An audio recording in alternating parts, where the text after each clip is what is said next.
On the beach, a boy asks the heroine if her name is Alice, and she questions what he is trying to do. Bowing, he introduces himself as Merlin Lucifer, the first demon king, also known as the Monarch of Pride. Worried, Alice wonders if he's going to declare her death sentence. When she was 17, she was the 253rd heroine to undergo training, and with her silver armor and sacred sword in hand, she was determined to defeat the demon king. Since she was young, she was trained by the sword saint who lives in the snowy mountain to master magical skills and sword arts. However, she ended up being captured by the demon king himself. Gripping the hilt of her sword, she states that she'll have to use all her strength. She thinks to herself that she must become one with the sword and eliminate all her enemies. Then she activates the Frozen Void skill. With this ability, she transforms her sword's blade into a fortified ice stone. Heading towards the demon king, she uses the magic boost ice sword. But as she approaches him, she notices something strange and questions how this is possible. With a simple look, he completely neutralizes Alice's attack and even gives a mocking smile. The king then approaches her, calling her a lovely young lady. He raises his hand to Alice's face and says that from now on, her body will belong to him, which leaves her completely embarrassed. In the demon castle, in the main hall of the demon king's first palace, Mary is seated on her throne. Suddenly, someone begins to approach him. It's a girl with pink hair who calls him Mission and seems to be his sister. She remarks that the boy has a very handsome face, and afterward, she feels a bit embarrassed. She approaches and observes the protagonist with a somewhat suspicious expression. She gets so close it seems like she's about to kiss him. She thinks it's rare to see him sleeping like this and that she should take advantage of this opportunity. Then someone starts shouting. Outside the castle, soldiers begin to yell, "Long live the goddess of light, invincible army of the church." Deeply irritated, the woman wonders how the church dares to choose this moment to attack. She decides to pretend she didn't see anything to take advantage of the situation, but the boy is awake and places his finger on her mouth. He asks Lilith what she's doing, and embarrassed, she tries to explain. Then she tries to bite his finger, but he quickly dodges. The boy comments that the annoying church group has already arrived. Nervous, Lilith comments that just a bit longer, and she would have stolen his lips. He only smiles in response. In a swift motion, he grabs her by the waist, pulling her onto his lap. With a confident look, he asserts that there is no one in this world who can surprise him. While she hugs him with great happiness, the people outside are still yelling. Grabbing a sword from the portal, she declares she will destroy all these annoying pests. But the protagonist tells her to calm down and not get upset over these insects. He states that he'll personally deal with them, as they came looking for trouble on the last day of his reign. As they walk to confront the army, he orders Lilith to stay close to him. Meanwhile, a battle occurs between humans and demons. Excited, the boy comments that things are heating up. A little disappointed, Lilith wishes things would heat up between her and him. At that moment, the protagonist notices a girl with silver hair fighting a goblin and deduces that she is this generation's heroine. She is attacking the goblin with determination. While watching her, he comments that she seems very weak. However, she manages to slice the goblin in half. The audience then says that the heroine is very strong and that defeating a monster with a single blow is incredible. The two celebrate the chance to fight alongside this heroine. Suddenly, a giant monster resembling a desert snake appears. Looking back, both are frightened and start screaming. Quickly, the heroine uses the ice slab attack. Charging towards the giant monster without hesitation, she manages to deliver a fatal blow. Frightened, the two cowardly warriors just watch fall into the ground. Smiling, the heroine asserts that one should never let their guard down during a battle. Moved, they wonder how Alice can be so perfect. Raising her sword impressively, the heroine begins to declare something. She says she will defeat the demon king Lucifer, and everyone around begins to cheer. An army is near the demon king's castle.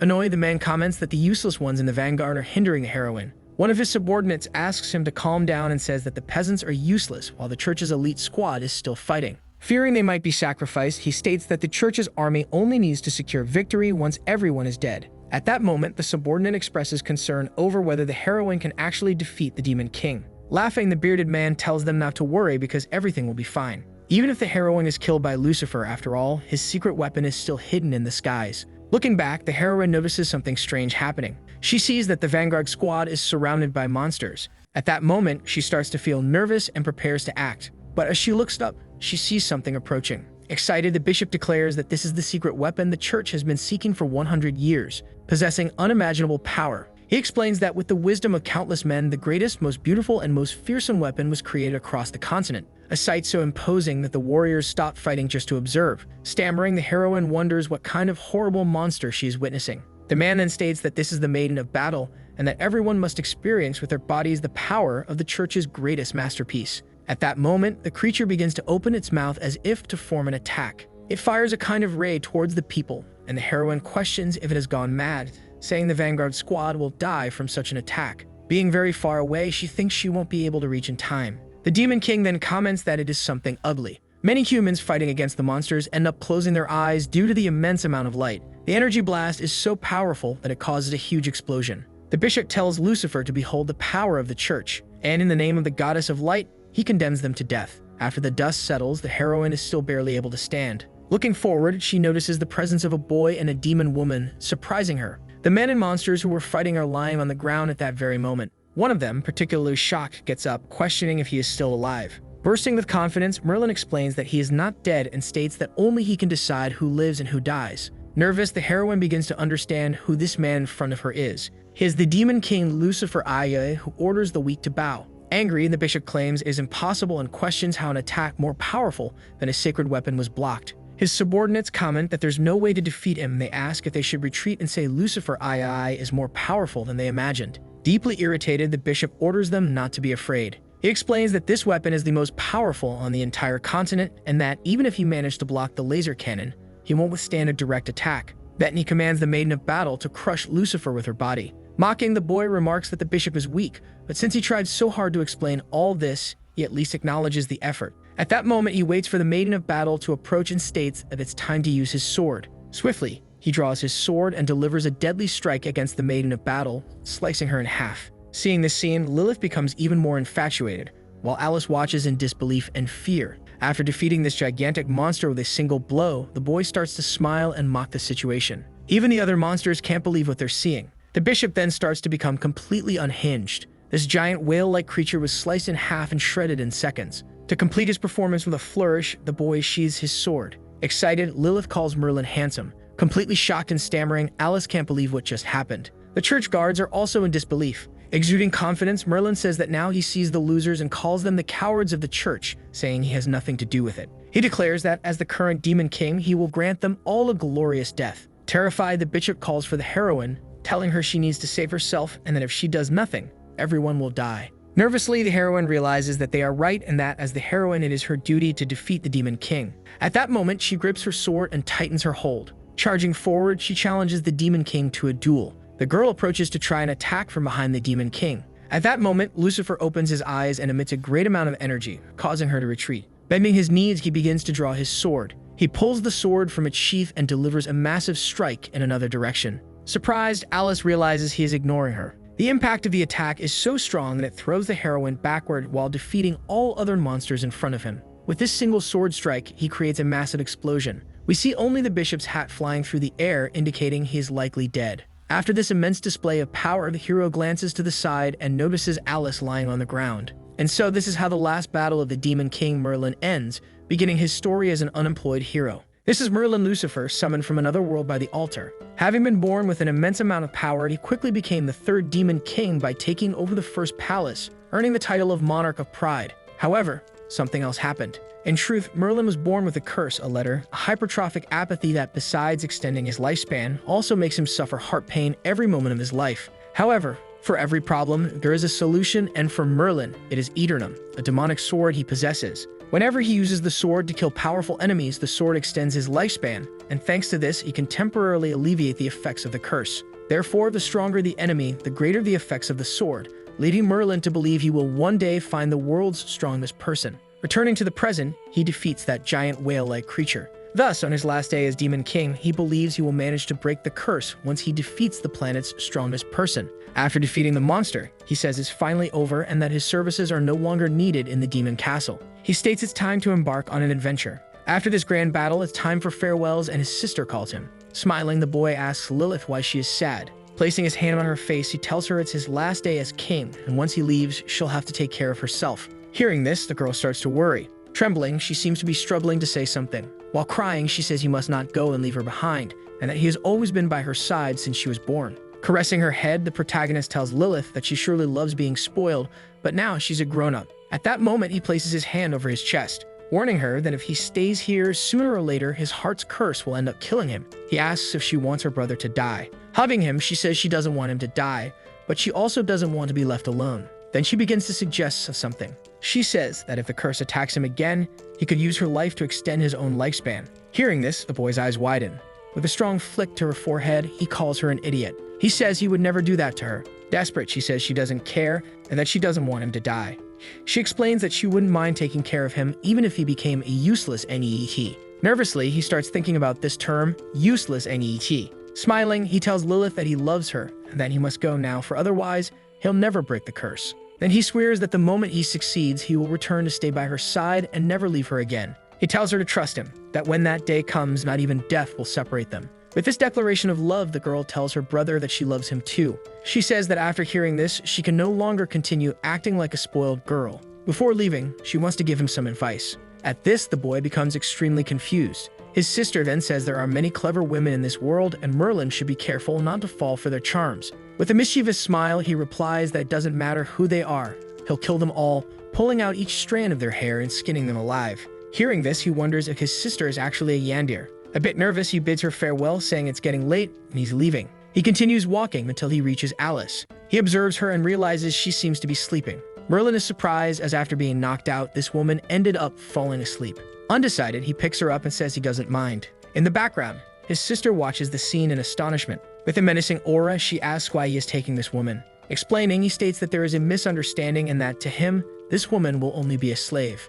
He says that he knows little about the world and will need a guide on this journey. Then he states that, although this woman is far too weak to be a heroine, her willpower and resilience are good, and she could be a useful tool by his side. Annoyed, Alice says that she is a heroine and that Merlin should have finished her off. The boy then explains that it's fine and that after sunset, he will no longer be a demon king. He states that this is all and they will meet again. This leaves Alice with a heavy heart. With a sigh as he leaves, he tells her not to worry as he'll never fall for the heroine. At that moment, Merlin is leaving with the heroine in his arms. Tearing up, his sister places her hand over her chest and just watches. Alice then starts to shake her head. She tells herself that now isn't the time to be depressed, and that the next time they meet will be the day they fulfill their promise. Thinking of this possibility, the girl starts to blush. Embarrassed, she wonders if this is a confession and why he said that before leaving, now making her eager to meet him again. Excited, she clenches her fists. She declares that she won't disappoint Merlin and that before he returns, she will complete her official training and capture his heart as a pure bride. Meanwhile, the protagonist is carrying that girl on his back. What fate awaits these two? The unemployed demon king and the captive heroine? The boy keeps carrying Alice on his back. Still unconscious, she wonders if she is lost. Since leaving the mountains, it's been one thing after another. She had a positive outlook on defeating the demon king. However, she recalls what he did to that giant monster and understands that they are not on the same level. Only her master had warned Alice that she was slacking in her cultivation, and the girl remembers he was right, affirming to herself that she truly has been neglecting her cultivation. Meanwhile, the boy spots something in front of him. Seeing the broken boat, he wonders if these ships are destroyed. As a knight, he places Alice to sit by a tree. The blonde realizes he'll have to think of a way to get another boat, and determined in his adventure, he starts looking around. Meanwhile, Alice is still sleeping while sitting. Some kind of monster approaches. A bit of its saliva splashes onto Alice's face. Annoyed, she starts to wake up. However, she realizes there is a giant monster in front of her. Quickly, she stands up and prepares for combat. Yet, upon careful analysis, she realizes it's a demon wolf. The creature is approaching angrily. Scared, she notices it's very close and that this might be the end. But quickly, someone arrives and strikes the monster. It's the protagonist who is holding its snout. Confident, he orders the wolf to lie down immediately. Following the command, the animal lies down without resistance. The boy then tells the wolf that this human is his and that it cannot eat her. Hearing these words, Alice begins to feel a bit nervous. The wolf then appears to be a bit docile, showing no negative reaction. The heroine feels slightly embarrassed as she was saved by this guy once again. Her heartbeat begins to race. Surprisingly, Merlin is petting the wolf affectionately, saying it's a good boy. Watching, Alice thinks he has a radiant smile that doesn't resemble a villain at all. However, she reminds herself he's a demon king, and even if he saved her life, he must have another motive. Afterward, the wolf starts to leave, and the boy bids it farewell. Changing his expression, he calls to the heroine, asking if her name is Alice. Cautious, already holding her sword, she asks what he wants. With a very suspicious expression, the protagonist asks Alice what she thinks the boy would want with her. The girl assumes that he fell for her cute gaze and wants to corrupt her. Freezing her sword's blade, she decides she won't let him do that. She charges at the demon king as he begins to speak. Determined, her ice blade approaches the boy's chest. However, the energy of the attack begins to dissipate from the impact. With just 2 fingers, he managed to hold the blade with extreme ease. Seeing this, Alice is extremely shocked. Merlin then places his hand near the girl's face, saying she's adorable. He tells her that from this moment on, she belongs to him. Judging by Alice's expression, it seems she's somewhat enjoying this and wanting to lean into him. But she quickly slaps Merlin's hand away. She states that he cannot humiliate her, and as the heroine Alice, she will not bow her head to a magnificent being like him. Hearing this, he reacts, but he quickly starts to laugh.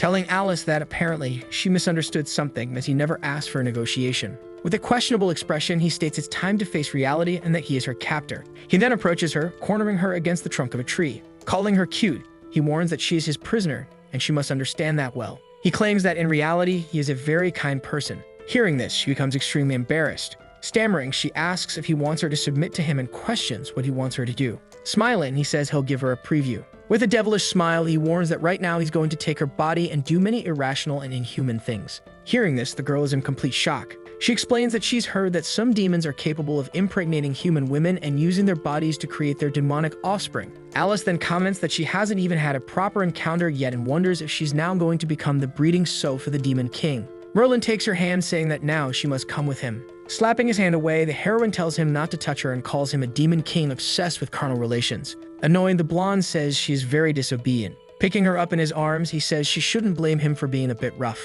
Completely irritated, Alice tells him to let her go and calls him a pervert. Thus, he sets her down in the boat. At that moment, Alice finds herself completely embarrassed. With a showman's grin, the boy announces that now they will begin. Irritated, the heroine tells him to stay away, calling him a pervert and a kidnapper, as well as a bastard demon king. Every time he steps closer, she warns she'll jump into the sea. Both of them are now on the boat. Alice stands preparing to fight. Seeing the protagonist's mocking smile, she becomes irritated. She declares she won't let him do whatever he wants just because he's strong, and if he comes any closer, she'll kill him. Two wooden oars lie near the girl. The protagonist notices them. He steps on one of the oars and with that manages to knock it against the heroine's head. This makes her drop her sword, leaving her completely unarmed. Just that unexpected blow has hurt her head considerably. Thoughtfully, he wonders how an idiotic girl like her could become a heroine. Tearing up, she comments that he can just do it now if he's so excited, and that he doesn't need to be so violent. Alice then sighs and tells him not to be so foolish as she's seen all types of women, and there's no way his act would make her feel that way.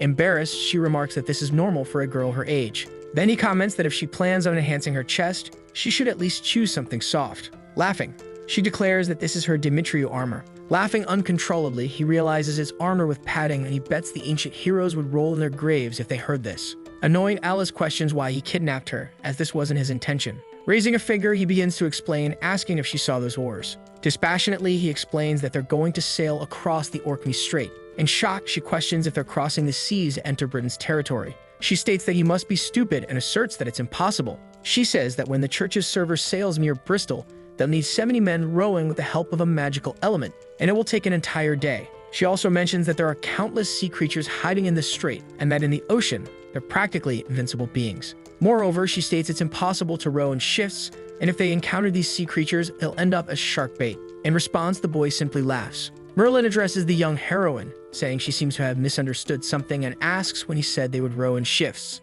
He explains that he already told her he'll take her body and do rational and inhuman things, and she's the only one who will be rowing on this boat. As for him, he'll be standing there enjoying the beautiful view of the sea. Hearing this explanation, the heroine is completely confused. Then she starts questioning what he just said. 3 days end up passing. The girl is still rowing while the protagonist stands at the bow of the boat, completely soaked. She remarks that it's strange. It's been 3 days since they started sailing, and she wonders why no sea creatures have attacked them. She explains that the ocean is full of countless dangers and approaching someone stronger carelessly could result in a premature death. With his arms crossed, he explains that there's a very large one following them, and because of this, the smaller fish have chosen to keep their distance. Sometimes it's to ensure they won't swim, so she'll be on her own if she falls out of the boat. Alice then comments that she heard he once split a sea demon in two with his bare hands. Smiling, he explains that that sea demon was a Swedish delicacy that had come to shore and wanted so badly to die that he simply granted its wish. As he continues explaining, something approaches the bow of the boat. A massive wave forms, leaving the woman in shock, while the protagonist explains that the culprit this time is much larger than that sea demon.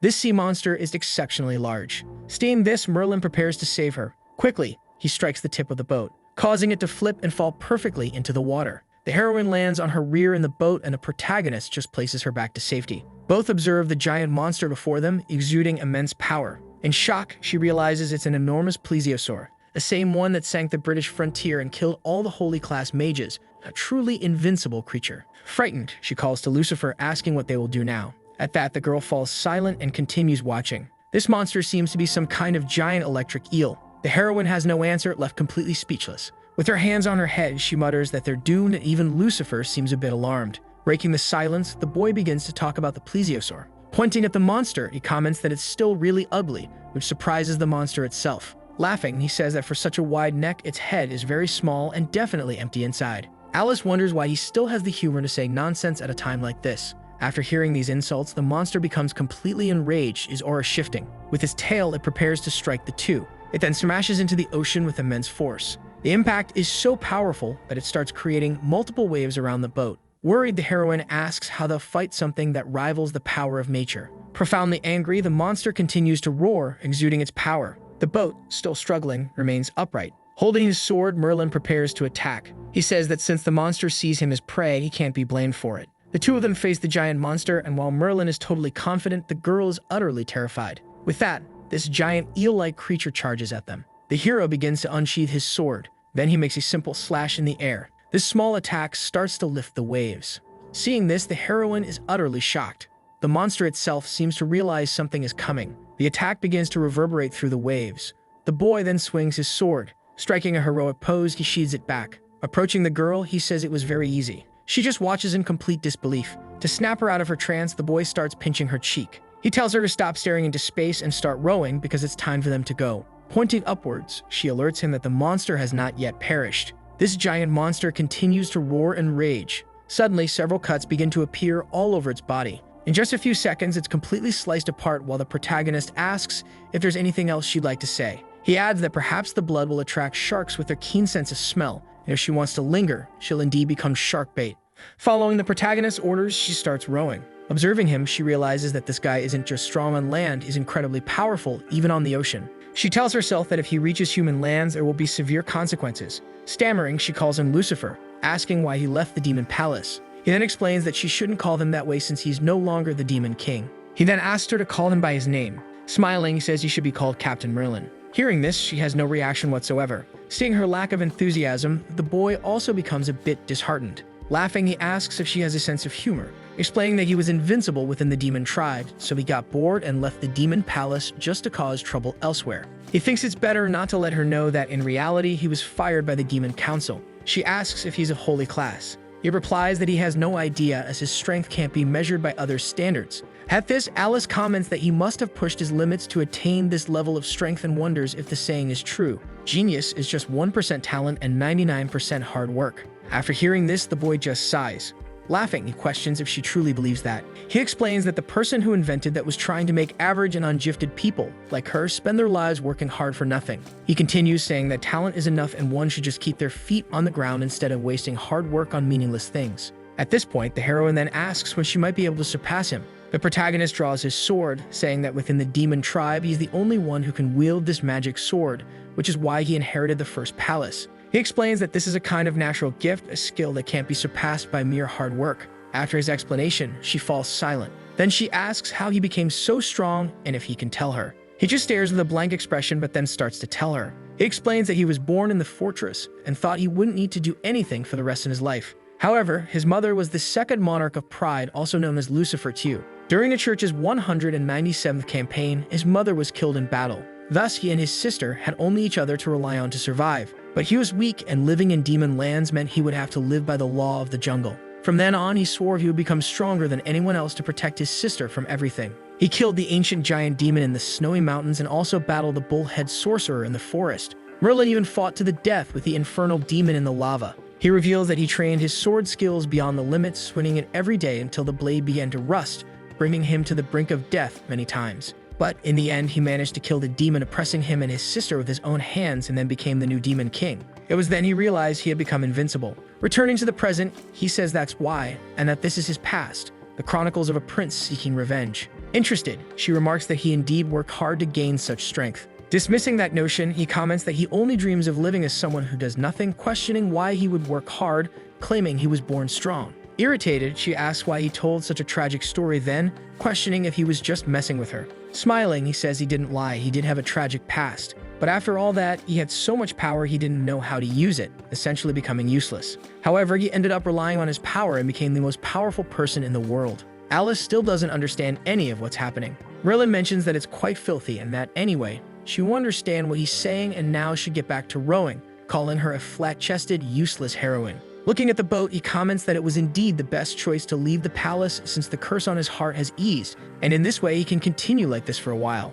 However, he wonders if this is an illusion or if, in reality, his heart feels calmer when he's near this stupid heroine. The next day on a coast, their boat finally reaches solid ground. Surveying the area, Merlin wonders if this is the island of Britain. He asks Alice what this place is, as he had said they were heading to Britain, and also notes he doesn't see a single village here. From within the boat, the heroine starts to get up. Completely seasick, she steps out of the boat, and he asks if she's an idiot. At that moment, the heroine stumbles out of the boat. Annoyed, he calls her a fool, saying she really made him row the whole journey. She thinks he's an ungrateful, repugnant fool, and that when the time is right, she'll master her teacher's secret ice arts and become an expert. At that moment, the boy approaches her. He calls her Miss Alice and suggests that perhaps she should reconsider her attitude and position. He states that she is indeed a slave and questions who she thinks she is to be acting out. His hand then moves closer. Wary, she wonders if he's about to do something strange, but he simply begins pinching her cheeks. Confused, the heroine questions what he's doing. Ignoring her, he just continues pinching her cheeks. Deeply irritated and embarrassed, she tells him to stop and explains that this really is Britain, not a port, but a place near the northern coast. Seeing her response, the boy is impressed. Adjusting his coat, he comments that she really worked hard rowing the boat and that he'll have to commend her for it. On her knees, she says she doesn't want his praise. Laughing, Merlin says he'll see her around and that it was truly an incredible experience sailing with her. Watching him walk away, she's deeply irritated and thinks that one day she'll cut off the head of that foolish demon king. She continues on her way, focused on her goal. However, he stops to think. Realizing he has no coins with him, he figures he'll likely need money to survive in a human country. At that moment, he turns his head back. Seeing the demon king's interested gaze, the girl becomes frightened. Sometime later, he's carrying the heroine and considers that her metal plate is probably the mithril armor passed down through generations of heroines. He imagines that it must be imbued with runes for all kinds of magical essences, and the fact that she's bearing it shows its worth. Excited, he realizes that if he can get his hands on her mithril armor, he'll be able to sell it for a lot of money. Suddenly, he starts laughing like a villain. He quickly runs toward the girl, who is startled. Holding her hand, he calls her a lovely young lady, saying that parting like this truly breaks his heart. So he kindly asks her to offer her most precious possession. Stammering, utterly confused, she asks what he wants. To her surprise, he tells her to take off her armor, leaving her in complete shock. Falling to the ground, she comments that he wasn't interested in her before, and the boy says he changed his mind. Completely horrified, she tells him not to come any closer. With a terrifying look, the protagonist starts to laugh, saying she should do as he commands. The Demon King's expression is so frightening that her eyes widen in alarm. Faced with the situation, she starts screaming. Tearing up, she says it's her first time and asks him to be gentle. Confused, he asks what she's thinking and says that what he wants is the armor she's holding. Embarrassed, Alice doesn't understand anything that's happening. Excited, Merlin explains that he wants her Serena mithril armor and that this item is definitely worth a lot. As he walks away, he says this is their farewell and that if it's fate, they'll meet again, then begins to laugh. Seeing this, the girl is completely stunned. Trembling with rage, she calls him despicable and feels humiliated. Suddenly, she begins to cry.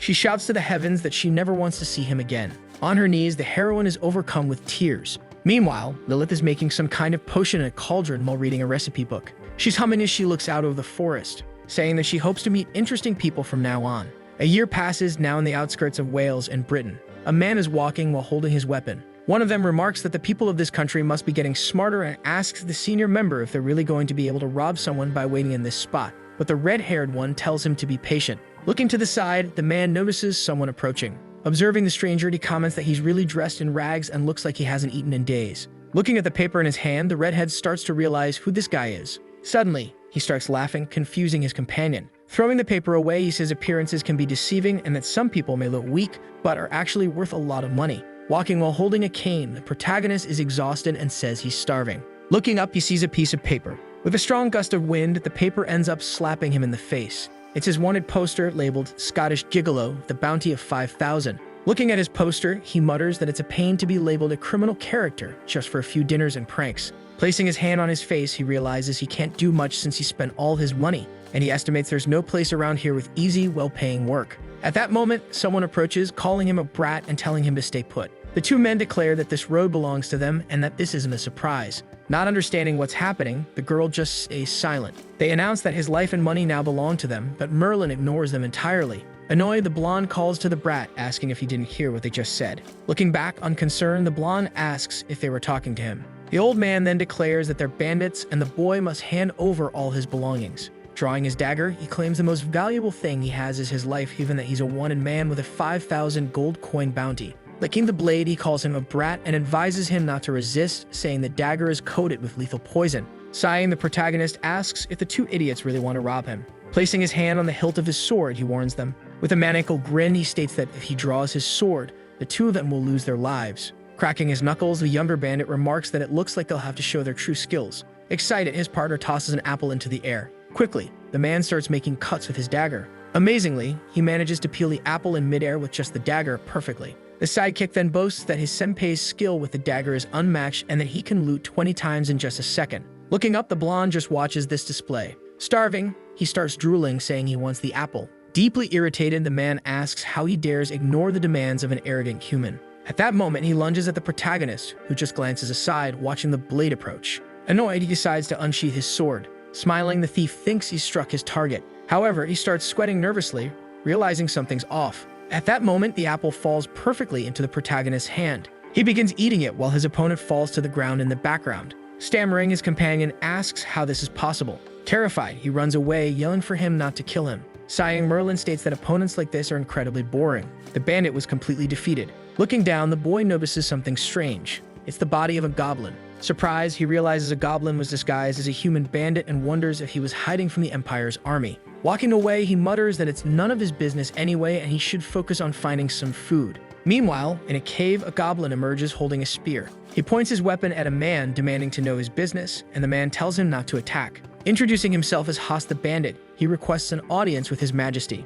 Allowing him entry, the guard warns that if it isn't urgent, that there will be consequences for disturbing His Majesty at this time. Sitting on his throne, the king asks Haas why he's there and inquires about the money he owes. On his knees, trembling with fear, the man starts apologizing, saying they couldn't rob anyone. Reacting to this, His Majesty starts shouting, asking why he returned and if he wants to be eaten. Terrified, the man explains that, thankfully, there's something he needs to report. He states that Ryu's senpai was defeated by a human. He explains that the man didn't even fully draw his sword. All he saw was a glint of the blade, and Ryu's senpai was down instantly. Hearing this news, the king begins to smile, saying that it seems the humans want to start a war with the goblins and are even bringing in high-level experts. Meanwhile, the protagonist is wandering through the kingdom. He spent his last coins on the entry fee and realizes he needs a job that will allow him to keep living a carefree life. Over the past year, Merlin had embraced a life of indulgence after stealing Alice's mithril armor. The boy had been living in a private mansion, hiring butlers and maids to serve him. All of his meals were prepared by 5-star restaurant chefs.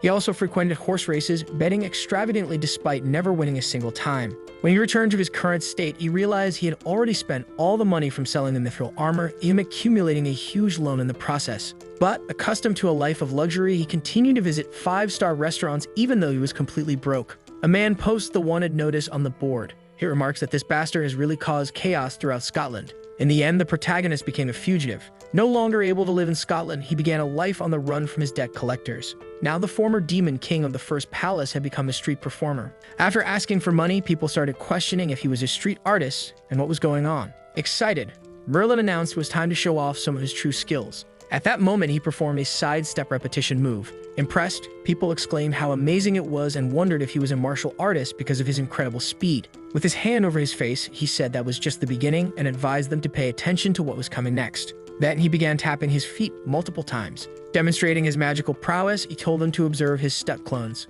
Seeing this grand performance, everyone was amazed, saying they had never seen a display like that. In response to their praise, the boy just smiled and said that now, having enjoyed the show, everyone could give him money. He pleaded, saying it wasn't easy to make a living and that they should at least give him something. However, he was completely ignored by the crowd. Someone started preaching about the supreme goddess of light, the reincarnation of immortality, eternity, and long life. People began to walk away, unaware that he was about to preach, urging them to hurry along, while the protagonist asked them for just a little copper. Frustrated with the situation, he realized they wouldn't give him anything. Looking to the side, he noticed something. It was a little boy walking alone, sucking on a lollipop. After a light tap on his head, the boy stopped. Looking back, Merlin called out to him, noting the boy's pink waistband of an indeterminate gender. With sparkling eyes, he asked the boy to give him 2 copper coins for food, and in return, he would teach him how to become a master. Terrified, the child called the protagonist Uncle, saying he had no money. At that moment, Merlin put a hand on the boy's shoulder. Annoyed, the boy realized he had just offended the most influential man and the most powerful swordsman in the world.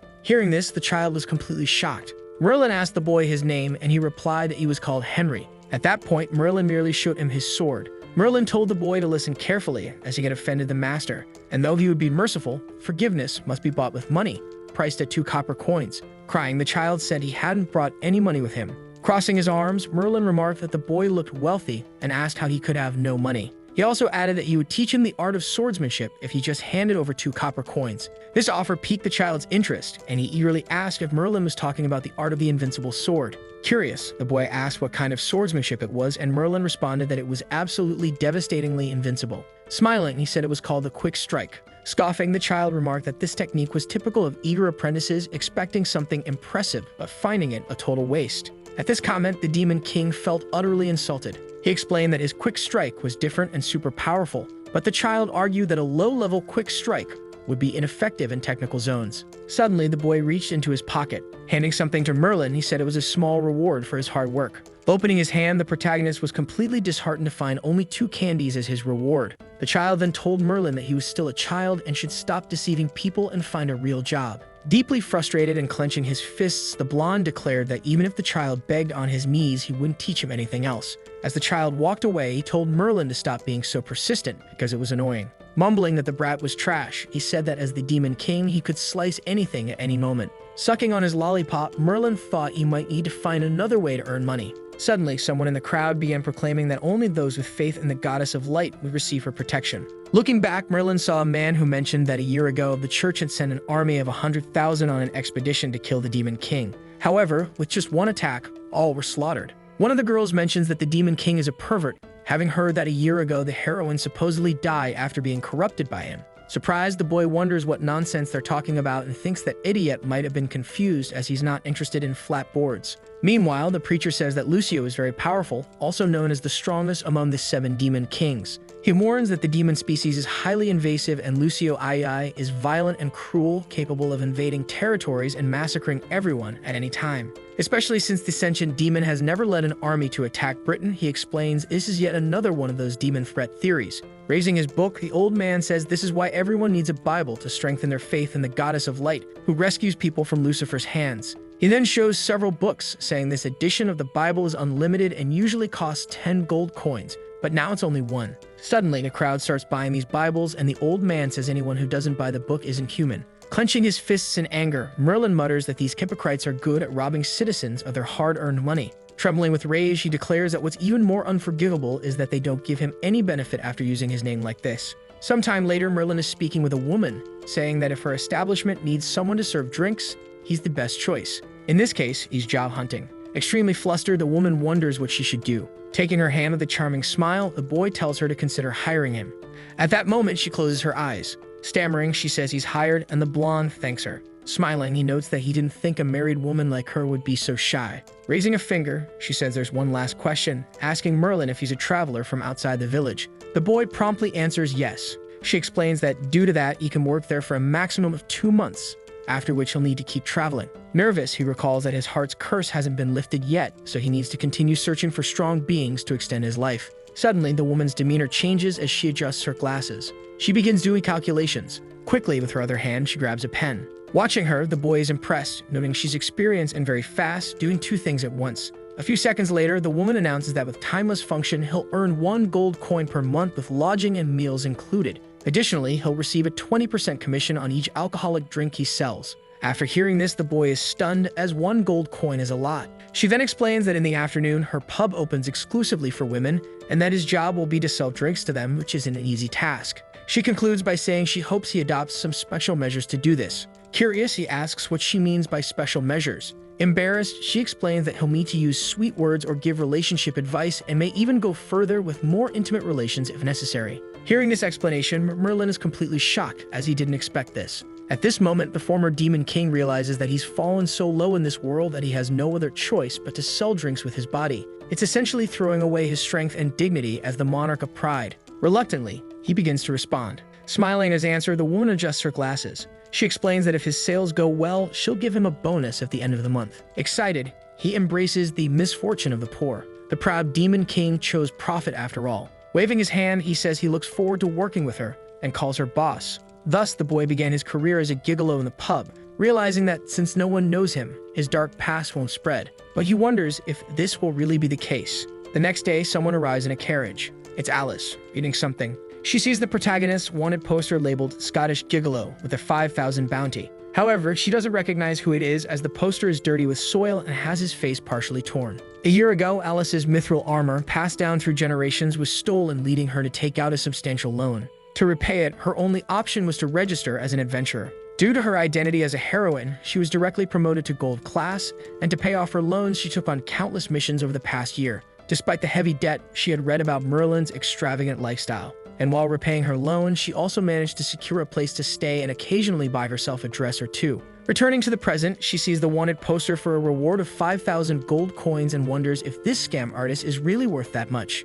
She declares she's going to catch that Scottish Gigolo right away. She thinks it'll be easy and a lucky find. With the reward money, she could buy many nice clothes and pay her rent. At that moment, she calls her donkey Sweet Pie. She tells him they're off to make money. However, she still doesn't know who this Scottish Gigolo is. Sometime later at night in the pub, Merlin is dancing with a woman. He asks the lady if she would drink this wine for him, and she replies that she even die for him. Several people call him Little Daisy, saying they want a loving hug too. At that moment, he suggests they should all buy a drink. Completely smitten, these women start calling him Little Daisy. Observing, Alice remarks that she knew Mr. Merlin was popular with the ladies. Just then, her son approaches the woman. With a dirty face, he looks like he's been in a fight. Concerned, the woman asks if he fought with the other kids again. Suddenly, the boy starts pointing at Merlin, who quickly realizes what's happening. He declares that this is the useless uncle who only knows how to show off. Sometime later, they're sitting down for coffee. The boy's mother seems quite receptive to her employee. Arms crossed, the boy looks annoyed. Henry then points at Merlin, saying that he's useless and only knows how to show off,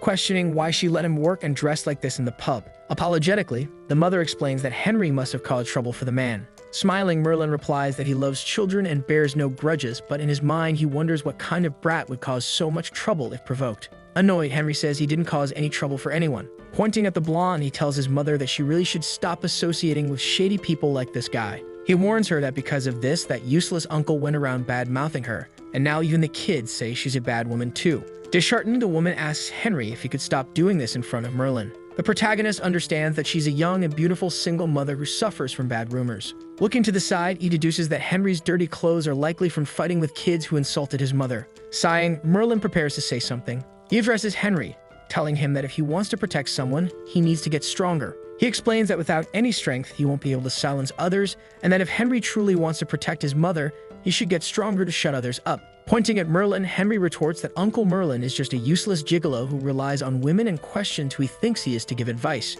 Declaring he won't waste time with Merlin's useless quick strike or whatever, he storms out of the house. The boy simply flees while his mother calls after him. Annoyed, the protagonist thinks that Brat is worthless. Meanwhile, in the pub, a trio is talking at a table while Lilith tries a glass. One of the men at the table questions if there are really goblins in this village. Another says he's heard that goblins live in the mountains behind the village, and the woman mentions that some time ago, a goblin's body was found outside the village. Listening to the story, the large man takes another drink. Laughing heartily, he says that's good and calls the waiter for another round. Ever accommodating, Merlin takes the order. With great flair, he brings the man a glass of wine. He quickly starts swirling the drink, performing with Oscar-worthy finesse. Being very seductive, he begins pouring the drink directly into the glass. With a smooth gesture, he hands it to his client, asking him to enjoy. Impressed, the client says he's really good at this, while his friend says he'll have another one as well. Showing gratitude, the blonde replies that it's a pleasure to serve them. Some time passes. Rufus calls his friend Logue, discussing the mission and mentioning that his share will be 2,000 gold coins. In shock, Logue asks why Rufus is getting the larger share. At that moment, his friend starts blushing. The girl also looks quite shy about the situation. Breaking the silence, the man explains with a smile that the two of them are getting married and will return to their homeland after the mission. This information leaves his friend completely shocked. Nervously, the blonde pays attention to the conversation, asking if they're really going back to their hometown to get married. His friend congratulates him, saying he always knew mages end up with swordsmen, feeling quite envious. In the background, Merlin grows concerned, muttering that this is a death flag. Interjecting, he politely asks if he could inquire about the mission details. The scared man responds that the mission is to kill 100 goblins and cut off their ears. The big guy then asks if the boy is also an adventurer, to which the blonde replies no, saying he just wanted to know how dangerous their mission is. Rufus reassures him, saying that with a silver-class adventurer on a mission like this, there's no danger. The other adventurer agrees, saying they'll protect society for sure. Thoughtfully, Merlin understands it's just a few goblins. Being friendly, he thanks them in advance. After they finish eating at the bar, the group heads to another location, where they're fighting numerous goblins. The big guy with the scar defeats another one. Sighing, he remarks that these creatures are very weak and inferior.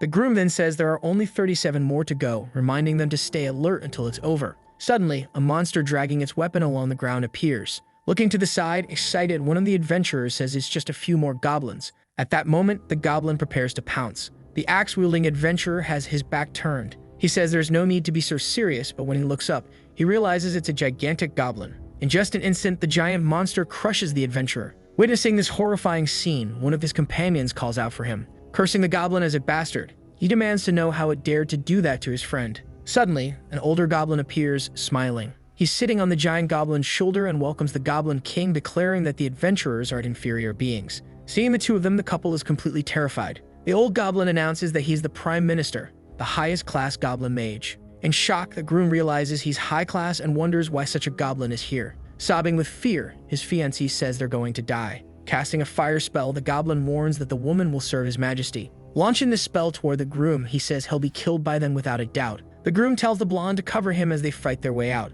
The woman begins using her spells. She casts Fire Affinity Enhancement, Improve Agility, Blood Effect Enchantment, Improve Healing, and several other buffs. After all these upgrades, her fiancé is exuding energy and ready for battle. Extremely excited, he charges forward, yelling. His sword is engulfed in flames. Determined, the adventurer uses the explosive cross-slash ability. A huge flaming slash cuts through the air. Despite being just one strike, the boy already seems a bit tired. He reassures himself that they can do this to escape. However, a giant monster suddenly appears in front of him and quickly strikes him with its club. The blow is so powerful that it sends the boy flying. He crashes hard onto the ground. Worried, his fiancée calls out his name, Tron. Smiling, the old goblin tells his subordinates to grab the woman. The goblins begin pulling her as she screams for help. Lying on the ground and bleeding, Tron tells them to let her go. At that moment, the old goblin taunts him, asking if he wants to save her, saying he might only have one chance. The chance he's referring to is if Tron makes a small deal with the goblin. Meanwhile, back at the pub run by the woman with pink hair,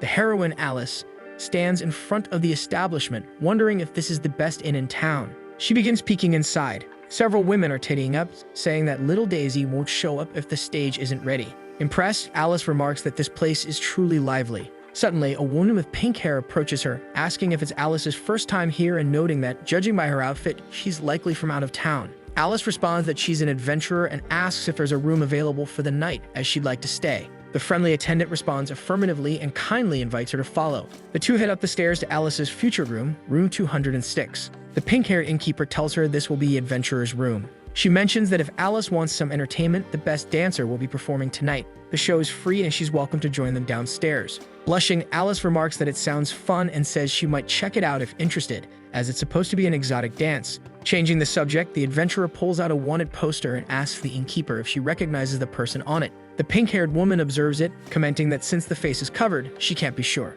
She then bids Alice a good rest and leaves. Disappointed, Alice enters her room sighing. She says that, as expected, it won't be easy. At the same time, Merlin appears in the pub. Looking around, he wonders why he just heard the voice of that foolish heroine. He then shrugs it off, thinking it must be his imagination, as it's time for work. Meanwhile, Alice buries her face in the pillow. Happily, she says that after so many days of camping, she can finally have a good night's sleep. Blushing, she wonders when she'll meet her swordmaster from Elgin again. To repay her loan, Alice has been adventuring across the land over the past year. During her time at Elgin Port, she was once captured by pirates. Locked in a cage, Alice could only look on. Laughing, one of the pirates says they only planned to kidnap the Duke's daughter, but who would have thought the adventurer would offer herself while trying to rescue her? Another pirate warns that there are many beautiful women here and they're going to have fun tonight. Hearing this, several women start sobbing uncontrollably. Furious, Alice calls them scum. Still laughing, one pirate questions what's wrong with that, while his companion suggests they could start with her. Suddenly, someone appears, telling them to wait. Looking up, the red-haired pirate asks who's there. It's Lucifer, who warns them to prepare for trouble. Unable to see the person's face, Alice wonders who it is. She starts shouting, unable to see anything from inside the cage. One pirate says he's messing with the red-beard pirates and remarks that he must be tired of living. Curious, the blonde asks if they're strong. The red-haired pirate responds that he and his red-beard brothers are holy class experts, and no one in these waters can stand against them. He brags that they have a fleet of 17 warships, enough to face even the Imperial Navy easily. He explains that for that reason, an unknown person like the boy shouldn't be able to take their prisoners. Intrigued, the protagonist thinks he never imagined he'd encounter two holy class individuals while fleeing from debt collectors. Drawing his sword, he realizes their lives might help relieve his curse. Excited, he declares it's his lucky day, while the pirate warns his brother that it's time for this boy to die. The pirates charge at him, one wielding a sword and the other a type of magical scythe. With a deadly aura, the protagonist begins unsheathing his sword. He makes a swift slash, striking both the redhead and his bald brother. The blow is so powerful it shatters the helm into pieces, sending several pirates overboard. With just one strike, he defeats them all. Witnessing this scene, Alice is completely shocked and stunned. Back to the present, Alice hugs her pillow, recalling how cool the sword master was. She thinks that even though she didn't see his face, he must be a generous and calm person. Suddenly, she remembers she needs to write to her master. Alice picks up her pen to begin. She writes to her master, hoping this letter reaches her well. She mentions that she's so rich now that she doesn't have to worry about owing money to the church or taking out loans.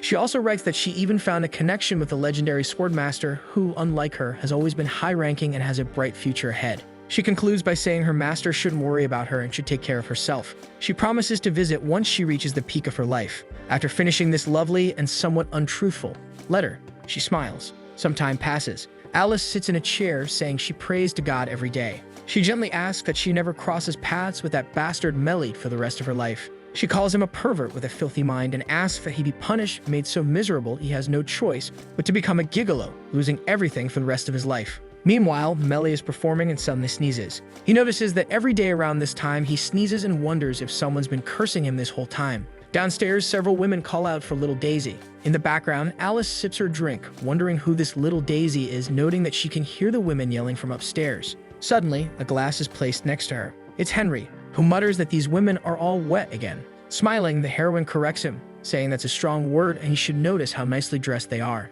Sighing in frustration, the boy insists that most of them have husbands yet come here anyway, calling them shameless. He explains that it's because of his mother running this kind of business that people gossip about her. Looking at him, Alice realizes he's the innkeeper's son. Surprisingly, Henry says that Winnie-san, big sister, is much better. He explains that unlike the women who throw themselves at Melly, someone pure like Winnie-san is a much better person. Blushing at the compliment, Alice asks if that's true. However, as he observes her closely, he notices something. He looks at the object attached to her belt. Upon seeing it, his eyes light up. Excited, he exclaims that Winnie-san is a gold-class adventurer, and that's really cool. Nodding, she confirms it. Impressed, he calls her amazing and asks if she's high-class, but she admits that she isn't. Pointing to her weapon, he asks if she could teach him how to use a sword, saying he really wants to learn. Hearing this request, Alice feels a bit flustered. Nervously, she wonders what to do and comments that without the proper training, it's impossible to learn the advanced ice sword arts. However, an idea crosses her mind. Affectionately, she pats the boy's head. She tells him she'll teach him, but first, he needs to drink more milk to make his body stronger. Seeing her response, the boy gets extremely excited. At that moment, he grabs his glass. Raising it, Henry starts drinking his milk while Alice watches. Henry then remarks that a high-class adventurer is indeed much sharper than a certain useless guide who only knows how to use a quick-draw technique to fool others. Curious, she asks who this useless guy is, and just then, the show begins. The protagonist appears, apologizing for the delay and announcing that the intermission is over and they'll be starting the second half. Upon hearing this, all the women begin swooning and blushing. Raising his arms and smiling, he declares it's showtime. Watching the performance, Alice wonders if this guide's little Daisy. Disappointed, Henry confirms that he is calling him that useless uncle who only knows how to quick draw. He explains that even though that uncle is a bit useless, he's a complete magnet for women, the perfect example of a gigolo. Realizing the situation, Alice begins to understand what's going on. Without a second thought, she draws her sword. She tells Henry that Winnie-san is going to apprehend the criminal and instructs him to stay here and not move. Mary, masked, senses someone's presence. Approaching cautiously, she believes he must be the Scottish gigolo wanted for fleeing his debts and orders him to come with her quietly. Analyzing her, the protagonist notes that she looks very much like that Irina Bogle, but her chest wasn't this big before. Annoyed, Irina tells him not to resist, but he simply tells her to relax. In that moment, he raises his hand toward her. Without a second thought, he ends up pressing that area. The girl becomes completely embarrassed, and Mary mutters that it's just padding, which doesn't surprise him. With a trembling voice, Alice can't say anything. Her hand shakes as she holds her sword. Lunging forward, she tries to strike him repeatedly, calling him a bastard, but the protagonist dodges easily. Deeply irritated, she yells that he should die as he continues evading. Lucifer tells her to wait and calm down, questioning what she'll do if she accidentally hurts someone. Furious, she declares she won't stop until she cuts off his hand. Seeing this, he merely sighs. Alice attempts a frontal strike with her sword, but the boy manages to jump. Demonstrating his skill, he steps onto her sword. With a bit of force, he sends it to the ground. Using his right hand, he holds the heroine's head. Calling her by name, he remarks that it's been a year, and it seems her temper has only worsened. He explains that given their shared history, she shouldn't be acting like this. Confused, the heroine asks what he means by our history and who he is. While removing his mask, he calls her Miss again and asks if she's forgotten the lovely nights they spent together on the boat crossing the strait. He adds that she was so crazy with passion for him that she stripped and asked for his embrace. Seeing the man without his mask, Alice is extremely surprised. With a sly smile, Merlin comments that she was young and pure back then, introducing himself as Merlin. In that moment, memories flood her mind, leaving her in shock. After the initial surprise, she screams loudly enough to startle even a distant cat. Back in the Moonlight pub, Lucifer continues to stare at the heroine after unmasking himself. He then asks Alice if she's forgotten the delightful nights they spent rowing together through the strait. Hearing this, the heroine starts to get angry. Gripping her sword tightly, she says that because of him, she's had to live in shame all year. Charging at him, she yells that Lucifer should die. However, the protagonist grabs her wrist. He tells Alice to calm down, reminding her that they are companions who crossed the strait together, and besides, all he did was steal from her. Killing him would be an overreaction. Tearing up, she glares at him, fuming. Seeing her murderous expression, the protagonist grows nervous and confused. In that moment, the heroine drops to her knees. Crying, she asks how he can be like this, saying that after stealing the most precious thing she had, he coldly fled, asking if he has any idea what she's been through. She says that because of his actions, she's had to work tirelessly, and if he considers himself a man, he'll have to take responsibility for what he did. In the background, the other women murmur that they never thought little Daisy would do something like this, while others call him scum. Henry, meanwhile, asks what Uncle Merlin did to Winnie-san, saying he's disgusted. Uncomfortable with the situation, the protagonist insists it's a misunderstanding. Annoyed, Henry tells Merlin that he should be grateful someone like Winnie-san even likes him. Spitting, he declares that Merlin is literally the scum of the earth. Hanging his head, the protagonist thinks he's an idiot, and that if he keeps talking like this, people will misunderstand everything, which will surely ruin his reputation. Resolving to prevent this, he realizes he has no other choice. Surprisingly, he steps for the heroine and hugs her. Embarrassed, Alice doesn't understand what's happening, and Merlin explains that she needs to calm down, suggesting they put their issues aside and inviting her for a drink. He says they'll talk things over while enjoying a drink. Some time passes. The two of them sit at the bar. Lucifer mentions that all the customers have left and asks if they can finally talk. After downing another glass, Alice declares that iced milk is the best and asks Madame Martha for another. Lucifer then asks Alice if she really has to down her drink like that, commenting that it's very unladylike. Irritated, she tells him to stay out of her life and adds that she's still single, questioning if he's ever heard of someone called the Sword Master. The boy muses to himself that this Sword Master must be blind to fall for someone as foolish as her. In the background, Martha observes, thinking that Mr. Merlin is indeed popular with women, and that even his high-ranking adventurer seems to know him well. To her, the two practically look like a couple. Finishing drying the glasses, Martha approaches them. The protagonist calls her by name, saying that he'll take her son to bed and that they can take their time talking with Lady Alice. Lucifer then bids her good night. Opening her eyes, Martha wishes him the same and wishes him luck in making peace with Lady Alice. She leaves, humming a tune while the boy grows nervous. Merlin pours himself a glass of silvery drink, saying he should just return what he took so they can be even. With a memory like a goldfish, he asks what it was that he took. At this, Alice becomes visibly disappointed. She explains that the thing he stole was her mithril armor. He chokes on his drink, asking why she needs that, saying it's just chest padding, which makes her angry. She demands he return it and stay quiet. Unable to meet her gaze, he apologizes, admitting he already sold it. He goes on to explain that he used the money to bet on horses at the track and is now totally broke, leaving her in utter shock. Smiling, he says it's just an armor piece and she shouldn't be so stingy. Meanwhile, Alice trembles with rage, muttering that the armor is worth tens of millions in gold coins. Clenching her fist, she becomes extremely furious. Grabbing the Demon King by the collar, she shouts that it's easy for him to say. She insists that this isn't over until he returns that armor. The protagonist then takes hold of her wrist again.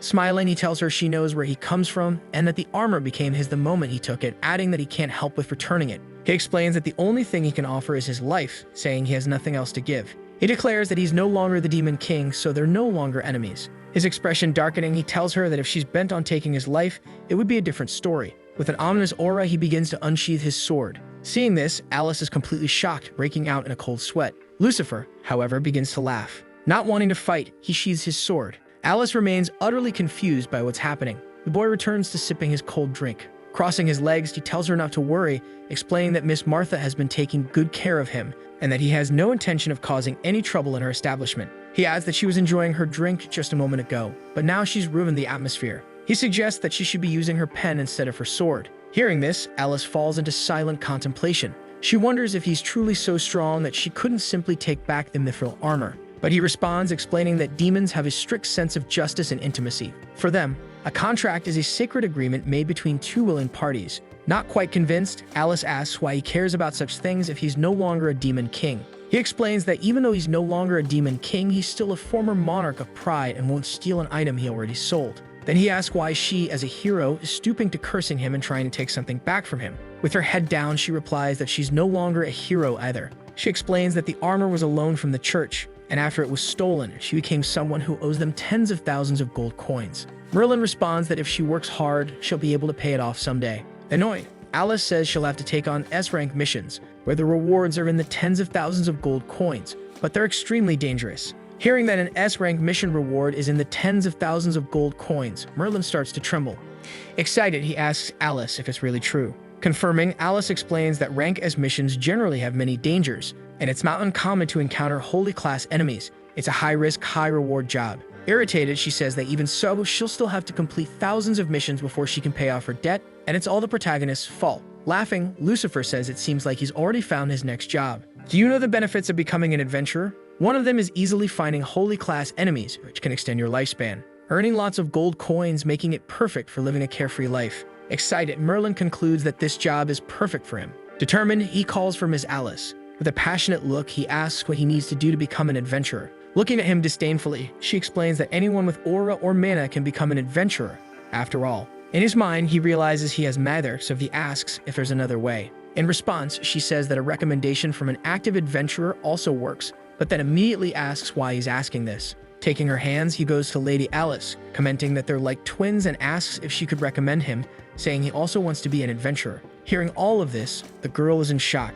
Tearing up, she questions why she would do that for him, and the protagonist explains that she shouldn't be so stinky and that they're just two people in the same boat. Pointing her finger angrily, she tells him not to even think about it, and that there's no way she'd recommend trash like him. He comments that it's just a recommendation and that it's not as if she'd lose anything by doing it, but the girl remarks that someone like him shouldn't even become an adventurer. Both end up annoyed with each other, and that night they part on bad terms. Then a few days pass. At work, Merlin is drying the glasses. Suddenly, he sighs, likely showing frustration at still not being able to become an adventurer. Martha then calls him asking if he's seen Henry, and the boy responds that he hasn't. Worried, she says she hasn't seen him since yesterday and wonders where he could be, letting him know she'll go outside to look for him. However, she notices something strange. Approaching, the blonde asks why she looks so down. In response, he asks what she thinks about the adventurer profession. In reply, she says it's a profession where danger and hope coexist, and that on the one hand, he could make a fortune by completing high-level missions. At that moment, he says, "So that's it," and begins to laugh. Interested, she asks if he's found what he wants to do and if he's planning to become an adventurer like Lady Alice. Sighing, he says yes, but he doesn't have a license and that damn Alice doesn't want to recommend him. Martha then tells him not to say such things. Saying it's probably because his words didn't move her heart, she tells him she's rooting for both and wishes the protagonist good luck. However, something begins to worry her. Curious, the boy just observes her. Suddenly, Martha takes his hand. Then she tells Merlin that if he becomes an adventurer, he should make sure not to accept any of those dangerous missions. She explains that even though he carries a sword, he's a person without mana, very weak, and at high risk of losing his life that way, but he says he's very strong. Outside, a big thunderbolt appears, making a loud noise. At that moment, it starts to rain. Taking an umbrella, Martha says she's going to look for Henry and asks her employee if he can watch the shop, and he responds that he can. Looking up, he wonders how the 6 silver adventurers from before are doing at this moment. Near the kingdom, someone approaches. It's a redhead who's completely injured and asking if anyone is there. One of the guards ends up hearing a man's voice. Looking out the window, he informs him that the gates are closed for the night and that he should leave now. Explaining, the man says he's an adventurer who left the village not too long ago, and he politely asks to be let in because all his companions are dead and he's injured. The guard then notes that he's very wounded and the other tells him to open the gates. Following the order, the gates are quickly opened. One of the men approaches, asking why he's standing there, and orders him to come in quickly. Trembling with fear, the adventurer starts apologizing, saying they should forgive him for this and that he only wanted to save his fiancée. The guard looks confused, asking what he's talking about. Looking up, he notices the presence of a giant goblin, and the old man comments that this was too easy. Both guards are completely terrified by what they're seeing. A large army of armed goblins appears. An elder gives orders to the goblin warriors, saying their prey is the village ahead, that they should kill all the men and steal all the women. With a disgusting expression, the goblins tell the warriors to offer the precious treasures to the king. Desperate, the guards run, shouting that it's a goblin invasion and that the goblins have invaded. At that moment, the adventurer fiancé says he's fulfilled the agreement and that, in return, they should give her back. Looking back, an elder smiles, saying he did a great favor by opening the gates for them, but he shouldn't think he'll get that woman back as she now belongs to the king. Then the elder begins to conjure his fire magic. Launching it toward the hero, who ends up burning completely, with that old goblin being the last thing he saw in his life. Entering the place, one of the goblins starts laughing, saying that humans should be afraid. At this moment, the sea bell starts ringing as if it were some kind of alarm. Its sound is so loud that it echoes throughout the kingdom. Curious, the villagers start talking among themselves. Opening a window, a citizen wonders what's happening and asks if this came from the wall army. Above him, a goblin armed with a sword approaches. He quickly strikes the unsuspecting citizen. His attack was fatal, resulting in the man's death. At that instant, everyone realizes it's a goblin invasion. Quickly, many of them appear and people begin to call for help. Everyone screams and tries to escape as the goblins attack. In no time, the city is engulfed in flames while the bell keeps ringing. Alice is eating an apple, and at that moment, she notices something strange happening. In front of her, a large black smoke forms. Nervously, she wonders what could be happening. Meanwhile, the citizens begin to run for their lives. A man tells her to flee, saying they're coming. Still confused, she wonders what's going on as she sees everyone fleeing. Placing a hand on her shoulder, the old man tells the lady that she must run now. She wonders if it's a fire since she can use her ice magic now. However, an arrow suddenly approaches, hitting the old man who was trying to help her just moments ago. His blood splatters on her face, leaving her in complete shock. Then the man's body falls near her feet. The one-eyed goblin who shot the man with the bow starts laughing as his companions cheer. Smiling, the archer prepares for another attack. However, looking at his hand, he notices it's freezing. Desperate, he tries to move, and it causes his hand to shatter. Quickly, his entire body cracks and breaks into many pieces. All the goblins start getting nervous upon seeing the heroine. She's emanating a murderous aura from everything that's happened. Feeling a lot of anger, the goblins charge at her. Drawing her sword, Alice warns them to come at her without blinking, because if they blink, they won't know what hit them. Ignoring her warning, the goblins rush forward with their swords. The heroine then prepares to strike. She begins using her ice magic toward the monsters. Launching dozens of ice crystals toward the goblins, she easily defeats them. Lurking, one of them is holding a crossbow, aiming at the heroine. At that instant, he fires in her direction. However, the arrow ends up hitting a very resilient ice crystal. Not understanding what's happening, the goblin is extremely confused since the heroine was in his sights just a moment ago. It turns out she created a large ice shield resembling a wing. At that moment, Alice begins to levitate. The heroine has created 2 fantastic ice wings. Determined, she declares that in the name of justice, she will send all the monsters back to hell. Looking at the scene, all the goblins are terrified and horrified. Fighting for survival, they shout that they must kill her and start shooting. Without fleeing from the battle, she charges forward. And as she passes near the goblins, she begins using her ice magic again. All are frozen within extremely resistant ice crystals. Meanwhile, at the Moonlight Pub, one of the women calls Mary Little Daisy, asking him to tell more.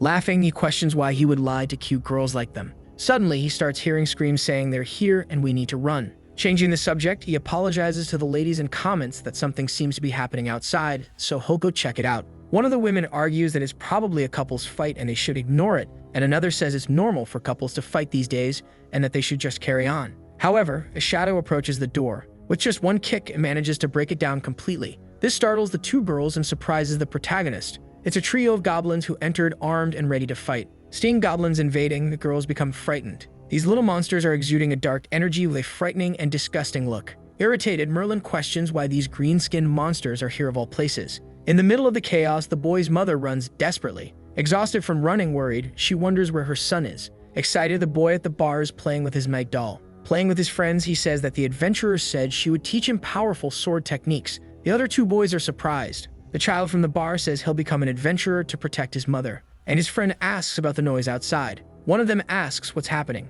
The group is shocked by what they see outside. He hears his mother calling out, asking where he is. Searching for her son, the boy's mother says it's very dangerous out there and tells him to go home. Terrified, Henry begins calling for his mother. However, he is shocked by what he sees before his eyes. His mother is surrounded by several goblins. They laugh at her with great malice. The goblins then knock her down and tie her up to kidnap her. Her son, desperate, calls out for his mother repeatedly. He runs out and tells his friends he's going to save her. The 2 warn him that if he goes, he'll die and the goblins will eat his flesh. As his mother is taken away, he shouts for them to let her go. At that moment, he calls for the owner. She hears him, but there's nothing she can do. In the bar, the goblin invasion continues. Merlin approaches the goblin that invaded, ready to end him. In a confident tone, he warns the green-skinned monsters not to come around when he has guests to attend to. He looks deep into the creature's soul and calls him insolent. The goblin screams, realizing it's over for him, and the Gigolo finishes him off. Tired, he's surprised by what he's seeing. More and more goblins keep arriving to ruin his day. Lucifer Ayev finds himself surrounded by goblins and wonders what's happening. Convinced they'll defeat him, they know to stop laughing. One of them then shouts, ordering them to kill him. They all charge at him simultaneously. Without any fear, Merlin says they're not even worthy of a dance. He finally draws his sword from its sheath. With a single sword swing, he creates enough wind to push all the goblins back. They end up disoriented by this. Finally, sheathing his sword again, he tells the goblins he'll help these horrible creatures with their last tributes to society. The goblin, frightened, wonders what's happening, and at that moment, he begins to swell up until all these green beings simply explode like fireworks. Back at the goblin base, one of the commanders is very pleased, believing that soon all humans will be completely wiped out in his view. One of the lackeys then arrives in a panic, telling the Prime Minister that all the troops in the West were annihilated. He is startled by this news and becomes very worried, asking if there was a high-ranking presence there. The lackey then replies that there was no one of high rank and that he didn't feel any human aura there. He only saw a common human with blonde hair and red eyes. The Prime Minister is very angry at what he heard and says all goblins need is women. Then the lackey agrees, saying he's absolutely right. He ponders that it doesn't make any sense for a mere human to have wiped out all the Western forces. At this moment, the servant says he saw with his own eyes that the man didn't even unsheath his sword properly and annihilated the entire army in the blink of an eye. The soldiers sent to the main fortress were also annihilated,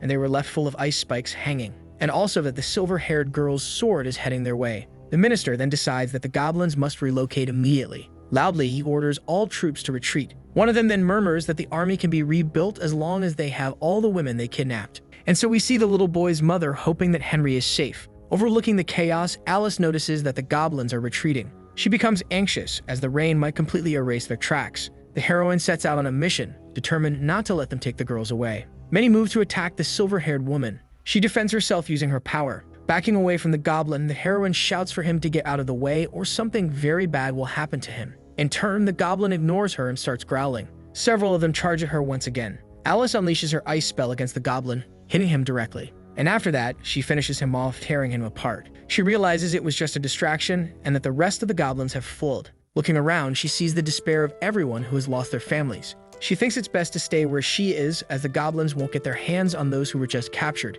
The city bell rings. One of the villagers says there's a chief calling for an assembly, and another wonders what he wants at this moment. People start gathering at the designated spot. The assembly chief then asks everyone to gather because many people were captured and taken to the mountains, adding that they need to think of something to do. Unfortunately, he adds that even as the village chief, this isn't something he can decide alone. One of the villagers, already hopeless, says everyone should forget what happened as there's nothing anyone can do. In this conversation circle, one citizen says everyone saw how brave those goblins were, and there's nothing more to do for those who were taken. Someone, outraged by what they heard, asks if he's kidding. It's the boy Henry. Very angry, Henry says his mother was taken by the goblins. He tries to convince them, saying that the goblins took their families too and that those families are waiting for them. He insists that they must rescue the girls. He says it's time for them to shed blood for them, and if they don't, they'll certainly go to hell. The pastor arrives, saying that this is nonsense. The men are surprised to see the pastor. He then says that no one present will go to hell because the goddess of light will be merciful to the wise. He asks if they have a solution to the problem,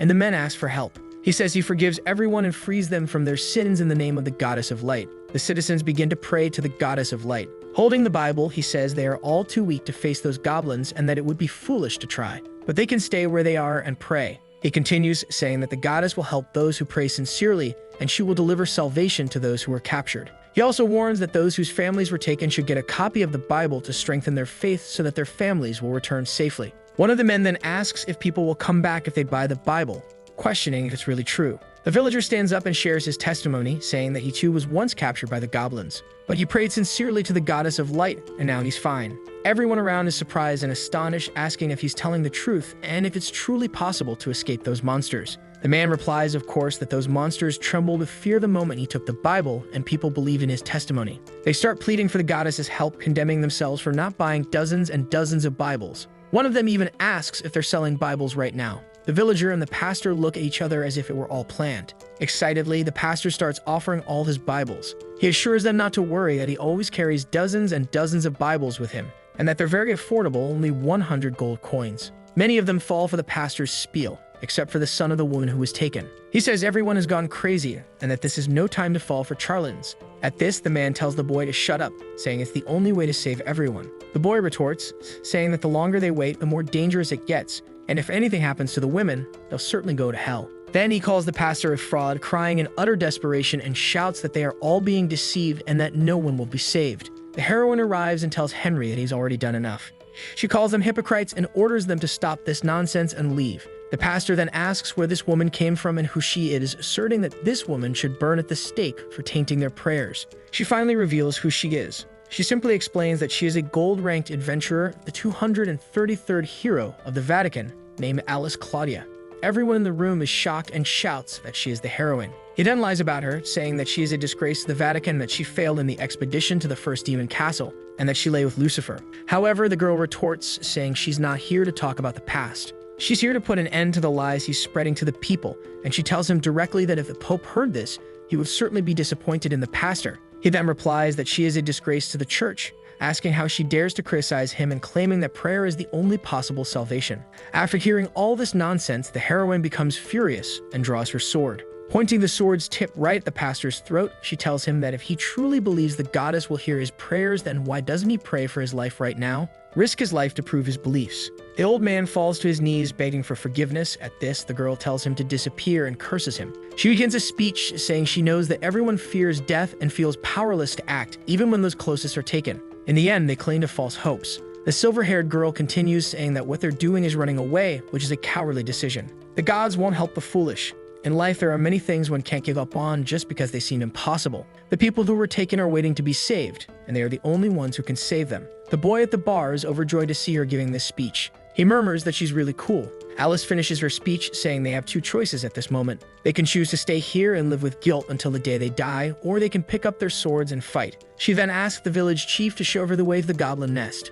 Merlin says yes, but there's one thing. He mentions that the Goblin King is a holy ranked being. She remains calm and replies that it's fine, insisting that he tell her where they are. In the bar, Lucifer is comforting the women, trying to reassure them, saying not to worry, and that as long as they stay by his side, they'll be safe. The blonde insists that he protect her and calls him Little Daisy. He responds naturally, but then realizes that Martha went looking for little Henry a long time ago and becomes concerned because she hasn't returned yet. Suddenly, her son arrives, panting and quickly running off. Lucifer, confused, asks Henry where he's been and also questions where the boy's mother is. The boy then enters his room, grabs a sword, and tells Merlin that it's nothing that concerns him, saying he's going to save his mother. The blonde then realizes something happened to Martha. He rushes out, telling the boy not to bother him because he's very busy. Merlin questions how he could be busy and says all the boy knows how to do is create problems. At this moment, he grabs the boy by the collar of his jacket. Angry, the child tells him to get his hands off because he's just a useless person, and then decides he will save his mother. Lucifer then says he's too young to do anything and asks him just to explain what's happening. The boy starts crying and blames himself, saying his mother was taken because of him, and he has to save her with his father's sword. Then the demon tells him to know his place, saying the boy is nothing more than a weak little kid, incapable of doing anything in a fight. Henry explains that he made a promise to his father and adds that he is the man of the house while his father is away, and that he promised to protect his mother. Upon hearing this, Merlin is taken back to his past, remembering when he was with his mother and the little boy who said he would definitely protect her when he got older, and he finds himself laughing at this memory. As he snaps out of this flashback, the little boy has already run off. The blonde murmurs that all fools really know how to do is cause trouble for others. The three women, not understanding, call him by his nickname. Returning to his usual character, he tells the ladies to leave this place as soon as dawn breaks. They become worried. The green-haired one asks if he's leaving and warns that it's too dangerous for him to go out at this hour. Then he gets ready to leave and says that sometimes he feels that maybe being a hero could actually be a good thing. Alice arrives at the adventurer's base, then spots a man nearly dying on the ground and asks if he's alright. On his knees, the man begins apologizing. She tells him not to speak if the villagers are already coming. At this moment, the adventurer finally sees that she's a gold-ranked adventurer. The man then grabs her hand, begging for his fiancé's life and blaming himself for letting the goblins in. He says he had no choice and asks her to please forgive him. Outraged by what he just said, she tells him to lift his head and says adventurers should act with dignity at all times. She tells him that she will have to take his adventurer's badge for now. The heroine asks the name of his fiancé. The man replies, Cecil. At that moment, the heroine then promises that his adventurer's badge will be returned to him by Cecil herself. Surprised, he warns her that the Goblin Emperor is a holy class being and urges her to be careful. Heading toward the goblins, Alice says she's nowhere near her opponent's level, but that doesn't matter. The silver-haired girl thinks that those without talent should know their limits and keep their feet on the ground. She will never agree with his words, no matter how many times she hears them, and even in the face of despair, she believes she must trust herself. Inside the Goblin Palace, many women are held captive, including Martha. The monstrous Goblin King is delighted to see the women in such good shape. He orders his lackeys to throw them into the dungeon, saying he'll enjoy each one tonight after his bath, and his lackey simply obeys. The king praises the prime minister and asks if he would like a reward. Gargamel replies that he needs no reward, as serving his majesty is reward enough. Laughing heartily, the king replies, as expected from my most trustworthy prime minister. The prime minister responds that it's an honor to have his majesty's trust. Then the king says there's nothing more, dismissing Gargamel and explaining that he'd like to take a bath now. His subordinate, Gargamel, simply follows the order. He gives instructions to the lackeys to gather the soldiers and prepare an ambush. The prime minister announces that humans will arrive in great numbers tonight, so they'll set up an ambush. The lackeys praise him, flattering him. Incredible, absolutely incredible, just as expected from Lord Gargamel. And pleased, he replies, of course. A disgusting green creature spots white things coming toward them. Not understanding, Gargamel asks if they're those magical beasts, and his servant says they aren't beasts, but suddenly he's interrupted by the ice of the swordswoman. The Lord orders them to call the giant goblin to stop the annoying girl. However, it's too late, as she's already very close. The heroine arrives, freezing everything without caring to listen to anyone. In an instant, she freezes everything. They become deeply irritated. With great confidence, the goblin tells her not to cause trouble, calling her little girl while forming a fireball. The silver-haired girl simply tells the monster to get lost and stomps on his face, pushing him into the wall. The lackeys are at a loss for what to do, as even Lord Gargamel has been defeated. She just looks at them with disdain, and they're frozen in fear, not literally. At this moment, she heads off to find the women inside the castle. She hears a strange noise. Suddenly, 2 mutant goblins appear in front of her. Mutant 1 charges, attacking her with his hammer. Quick and agile, the girl dodges and swiftly freezes them both, rendering them immobile. Before striking, she warns them that they must be the last ones she'll face, and if they value their lives, they should get out of her way. While battling, she shouts that this nightmare will end when the fiancé escapes and everything will return to normal.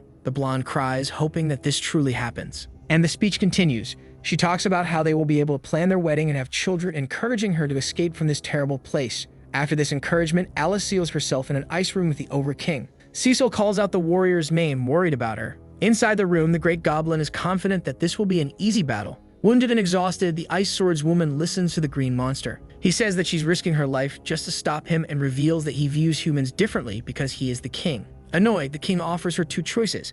Either she drops her sword and becomes his comfort, or she fights him to the end. Before he can continue, he's interrupted. The brave woman tells him to stop talking and chooses the second option. In her thoughts, she understands that he feels no affection and is simply a cruel and rude being. The only man she truly admires is the master swordsman. After she chooses the second option, the terrible king calls her a fool and says he will teach her a lesson after he captures her. She doesn't hesitate and prepares to attack. With her power, the girl floats and her aura spreads, making her opponent wary. Slightly frozen, the crowned one scoffs, asking if this is the heroine's final move and concluding that he expected something stronger than a weak breeze. Ignoring his taunt, she simply says she won't give him the chance and demands he die by her sword. As she says this, she remembers her training from when she was a child. The little girl, exhausted, asks her trainer why she needs to practice this particular piercing technique. The hooded woman explains that this is a skill the child needs to learn to survive and that it's the key to turning the tide in a desperate situation. Curious, the girl asks if, with this simple attack, she'll be able to defeat a holy class expert.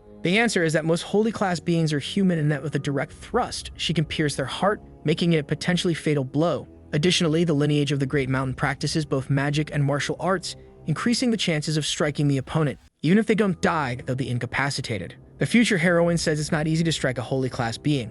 Her trainer replies that it will depend on her intelligence, as she can launch a surprise attack, use poison, steal, threaten, or even kidnap them. And if none of that works, she can simply strip and seduce them, asking why she's so rigid. Embarrassed, the girl says her teacher is talking about strange things again. Returning to the present, the warrior is about to use the techniques she learned. She braces herself, takes a leap, and attacks. Meanwhile, back to the red-haired boy. The giant insults him, saying he never expected a rat like Henry to enter the palace. Offended, Henry curses and demands his mother back. Without mincing words, the goblin attempts to strike him with deadly intent. The poor boy, unsure of what to do, stands still, accepting his fate while crying in despair. But nothing happens. When he opens his eyes, he sees Merlin in front of him, and the monster, who was intact moments ago, is now split in 2. Naturally, the giant dies from this attack, falling to the ground.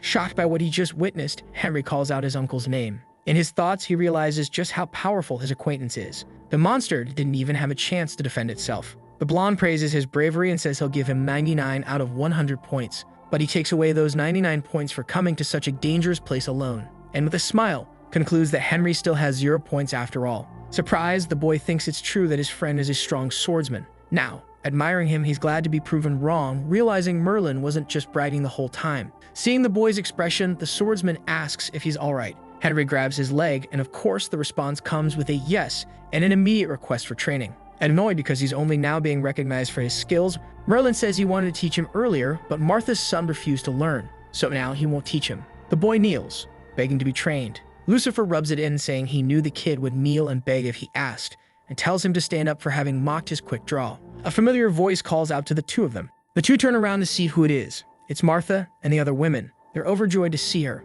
The boy runs into his mother's arms, telling her he was worried about her. She replies that she's fine and that Alice saved them, but questions why he's in such a dangerous place. Martin says it was Uncle Merlin who brought him here. He's really strong because he defeated the giant. The swordsman thinks about how much of a brat this boy is, considering that with this information, she might reduce his pay. Concerned, Martha asks if it's true and if he can go help Alice. She's fighting the Emperor alone just to save all of them, and she's worried Alice may not be a match for the king. Back in the dungeon, we can see the sword falling. The goblin lets out a sincere laugh. Confused, Alice wonders how he found her. The answer is that he already knew the snowstorm was just a cover. He had anticipated it and now grabs her. The bearded goblin says it's irritating to see the silver-haired woman jumping around and adds that since she's going to die, she should at least show where she'll bleed. His giant hands squeeze her tightly, making her scream in pain. The women are both euphoric and worried. The redhead asks if Merlin can help. Alice is fighting alone to save them, and surely she's no match for the king. Confused, he asks why he should save her. In a moment of clever thinking, he realizes that if he saves the warrior, he might have a chance to become an adventurer. Martha insists and says she'll triple his salary. Pretending not to care about the money, the blonde asks who she thinks he is. They both agree that he definitely looks like someone who does everything for money. The swordsman decides he has nothing to lose if he lends her a hand. Mother and son wish him luck, saying that when he returns, he can teach the boy. In a grand exit, he tells them to wait because he'll be back with Alice. The king squeezes her so tightly that the heroine starts losing air. He laughs wickedly, delighted to see her face and hear her voice weakening, which stirs his desires for her. Despite her lack of strength, she manages to use her power, driving an ice stalactite into one of his arms. Not understanding where it came from, the vile old goblin looks to the ceiling. Confused, he asks when she managed to do that. Without answering, she simply triggers the power that causes it all to collapse on him. Being immobilized, he releases her, letting the girl go free. Furious, he asks how she dares to deceive him. All of this was just to teach him not to underestimate her strength. Now it's time for him to experience the sword art of the Great Mountain. She charges toward the immobilized goblin. In no time, he's slashed all over by her ice magic and her sword. Alice makes sure to drive her blade through the Great King's neck. Finally, the ice ultimatum arrives to finish him off. A large hole appears in his body. Relieved, she feels a sense of peace seeing this monster die. Just as she's about to leave, she feels a glow from behind. Confused, she's caught by surprise. The Goblin King is regenerating from the wound she inflicted. Shocked by what she sees, she wonders if the wound to his heart has healed. And before she knows it, he's revived, stronger than before. In shock, Alice begins to question why the monster didn't die, as it was a direct fatal blow to the heart, and usually even a holy class being wouldn't survive that. However, the king laughs in the face of danger and explains that goblins' hearts are on the right side, not the left. After pointing out that she didn't study enough, he adds that knowledge can change one's fate, and now, having underestimated him, he will show her no mercy. Speechless, she just stares at him. With his massive club, he charges at her, yelling for her to die already. In defense, she creates an ice barrier. But an ice wall can't block his attack, and she's hit with full force. The strike is so powerful that even the dungeon beams crack. This time, she's really hurt. Powerless, she lies on the ground, seized by the king. The vile goblin tells her that from now on, she'll be his slave forever. Unfortunately, she can do nothing but groan in pain and suffering. Then the king is taken aback by something. The girl has vanished from his arms, and looking behind, he sees who took her away. The goblin then realizes that another rat has entered his underground city and feels something strange. His body has been sliced in half without even noticing, leaving him utterly confused as to how it happened. The green monster, enraged, calls Lucifer a bastard. Looking closely at the girl, Merlin questions if she was serious about what she did, as she risked everything for people who have nothing to do with her. He tells her that she didn't need to go so far as to risk her own life. That's foolishness. As he places her in a slightly safer spot, the swordsman continues, saying he's not used to seeing her so compliant and asks her not to die just yet. Since she can't respond, he goes on, telling her he won't mock her and wishes the flat-chested heroine a good rest, as he'll take it from here. Dazed, the silver-haired girl starts to see in him the swordsman she fell for because of his strength and wonders if he's come to save her again. Half-conscious, she thinks of the master swordsman and ends up saying out loud in a soft voice that she likes him very much. The blonde is startled, confused by what he just heard, wondering what that idiot is talking about. At this moment, the goblin asks if he's ready because he wants to start the game once and for all. They start conversing. The king says he thought only one rat had entered his palace and didn't expect another one to show up. He continues, noting that Merlin seems quite strong, considering he sliced off his hand without giving him time to react. However, his body regenerates, and when he's in berserk mode, he can recover from any damage all at once. He then invites Merlin to fight, as that's the only way he'll die. Pleased by the challenge, Lucifer boasts that he can defeat anyone with a single move, and that being defeated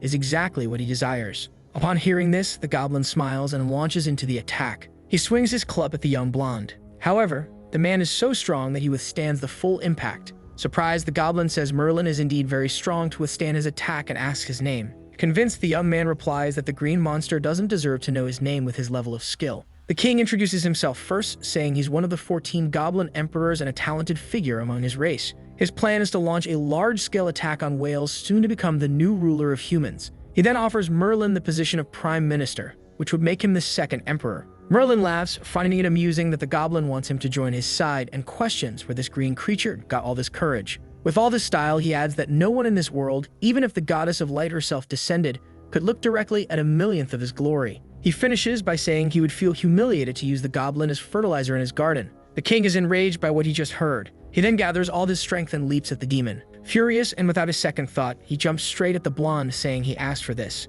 To make things worse, Lucifer begins mocking the vile green monster, saying he's as fat as a pig yet manages to soar so high. Growing angrier, the goblin readies himself to deliver the strike of his life, wishing for this arrogant man to be sent to hell. Just as he's about to strike with all his might, the devil merely chuckles at the spectacle unfolding. The king slams his club into the ground, saying that even a high-ranking person would die horribly from that attack. Lucifer appears, asking if that was his strongest move. Unable to believe what just happened, the goblin sees this small figure standing on top of his club, telling him it's now his turn. Merlin fully unsheaths his sword and splits the ugly monster in two. As this happens, the king realizes the young man's power and feels something strange. He's been split in half, and his regenerative power isn't enough to heal him. The blonde says he was curious about who started this mess, but the king has disappointed him with how weak he is. Frightened, the goblin asks who he is because he's clearly not an ordinary human. The response is that the man isn't particularly strong. It's the king who is far too weak and doesn't deserve to be called as such, nor does he have the right to compete on the same stage as him. The young man is pleased to have finished him off, as being a holy rank, a curse on his heart is eased. A wall cracks after all this fighting. Inside it is full of goblin treasures. Just as he's about to take the girl back, he hears the sound of everything collapsing. Merlin can't believe what he sees.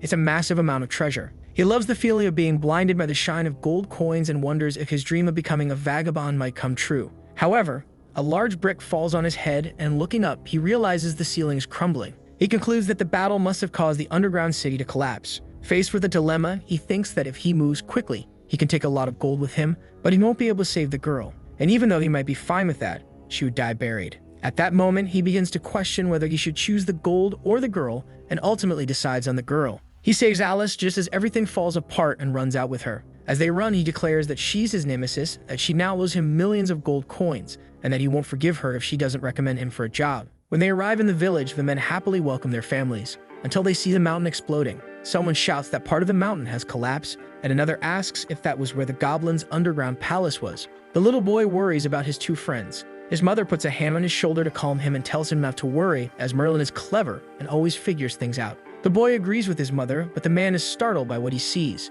Amidst the smoke, a familiar silhouette appears. It's Merlin and Alice coming out together. All the villagers run to see what happened. He's praised by everyone. One says they misjudged him, another says he's not a useless gigolo. Someone else says he's impressive and he really saved everyone, making him very happy. But inside, he hopes not to be the hero again and only wishes for all the gold he left behind. Later, Alice continues to rest in bed. The new hero observes her and notes that she's severely injured and will be in danger if no one treats her. He smirks wickedly, saying she treated him poorly before, but now all she can do is lie there and let him do whatever he wants, because that's karma. He adds that he never thought he'd get a day to tease her like this. Clearing his throat as he realizes he shouldn't be saying that, he quickly changes the subject, telling her he's not taking advantage, just treating her. After some time, Alice finally wakes up startled. In her thoughts, she's trying to remember what happened to her after the Goblin King struck her, but she can't recall. Martha arrives asking if the heroine is awake. She says she couldn't sleep last night because she was worried about the warrior, but is now relieved to see her well. At that, the silver-haired girl apologizes for the trouble. Martha continues, saying they were surprised to see her so injured, and if Merlin hadn't gone to save her, who knows if she'd still be with them.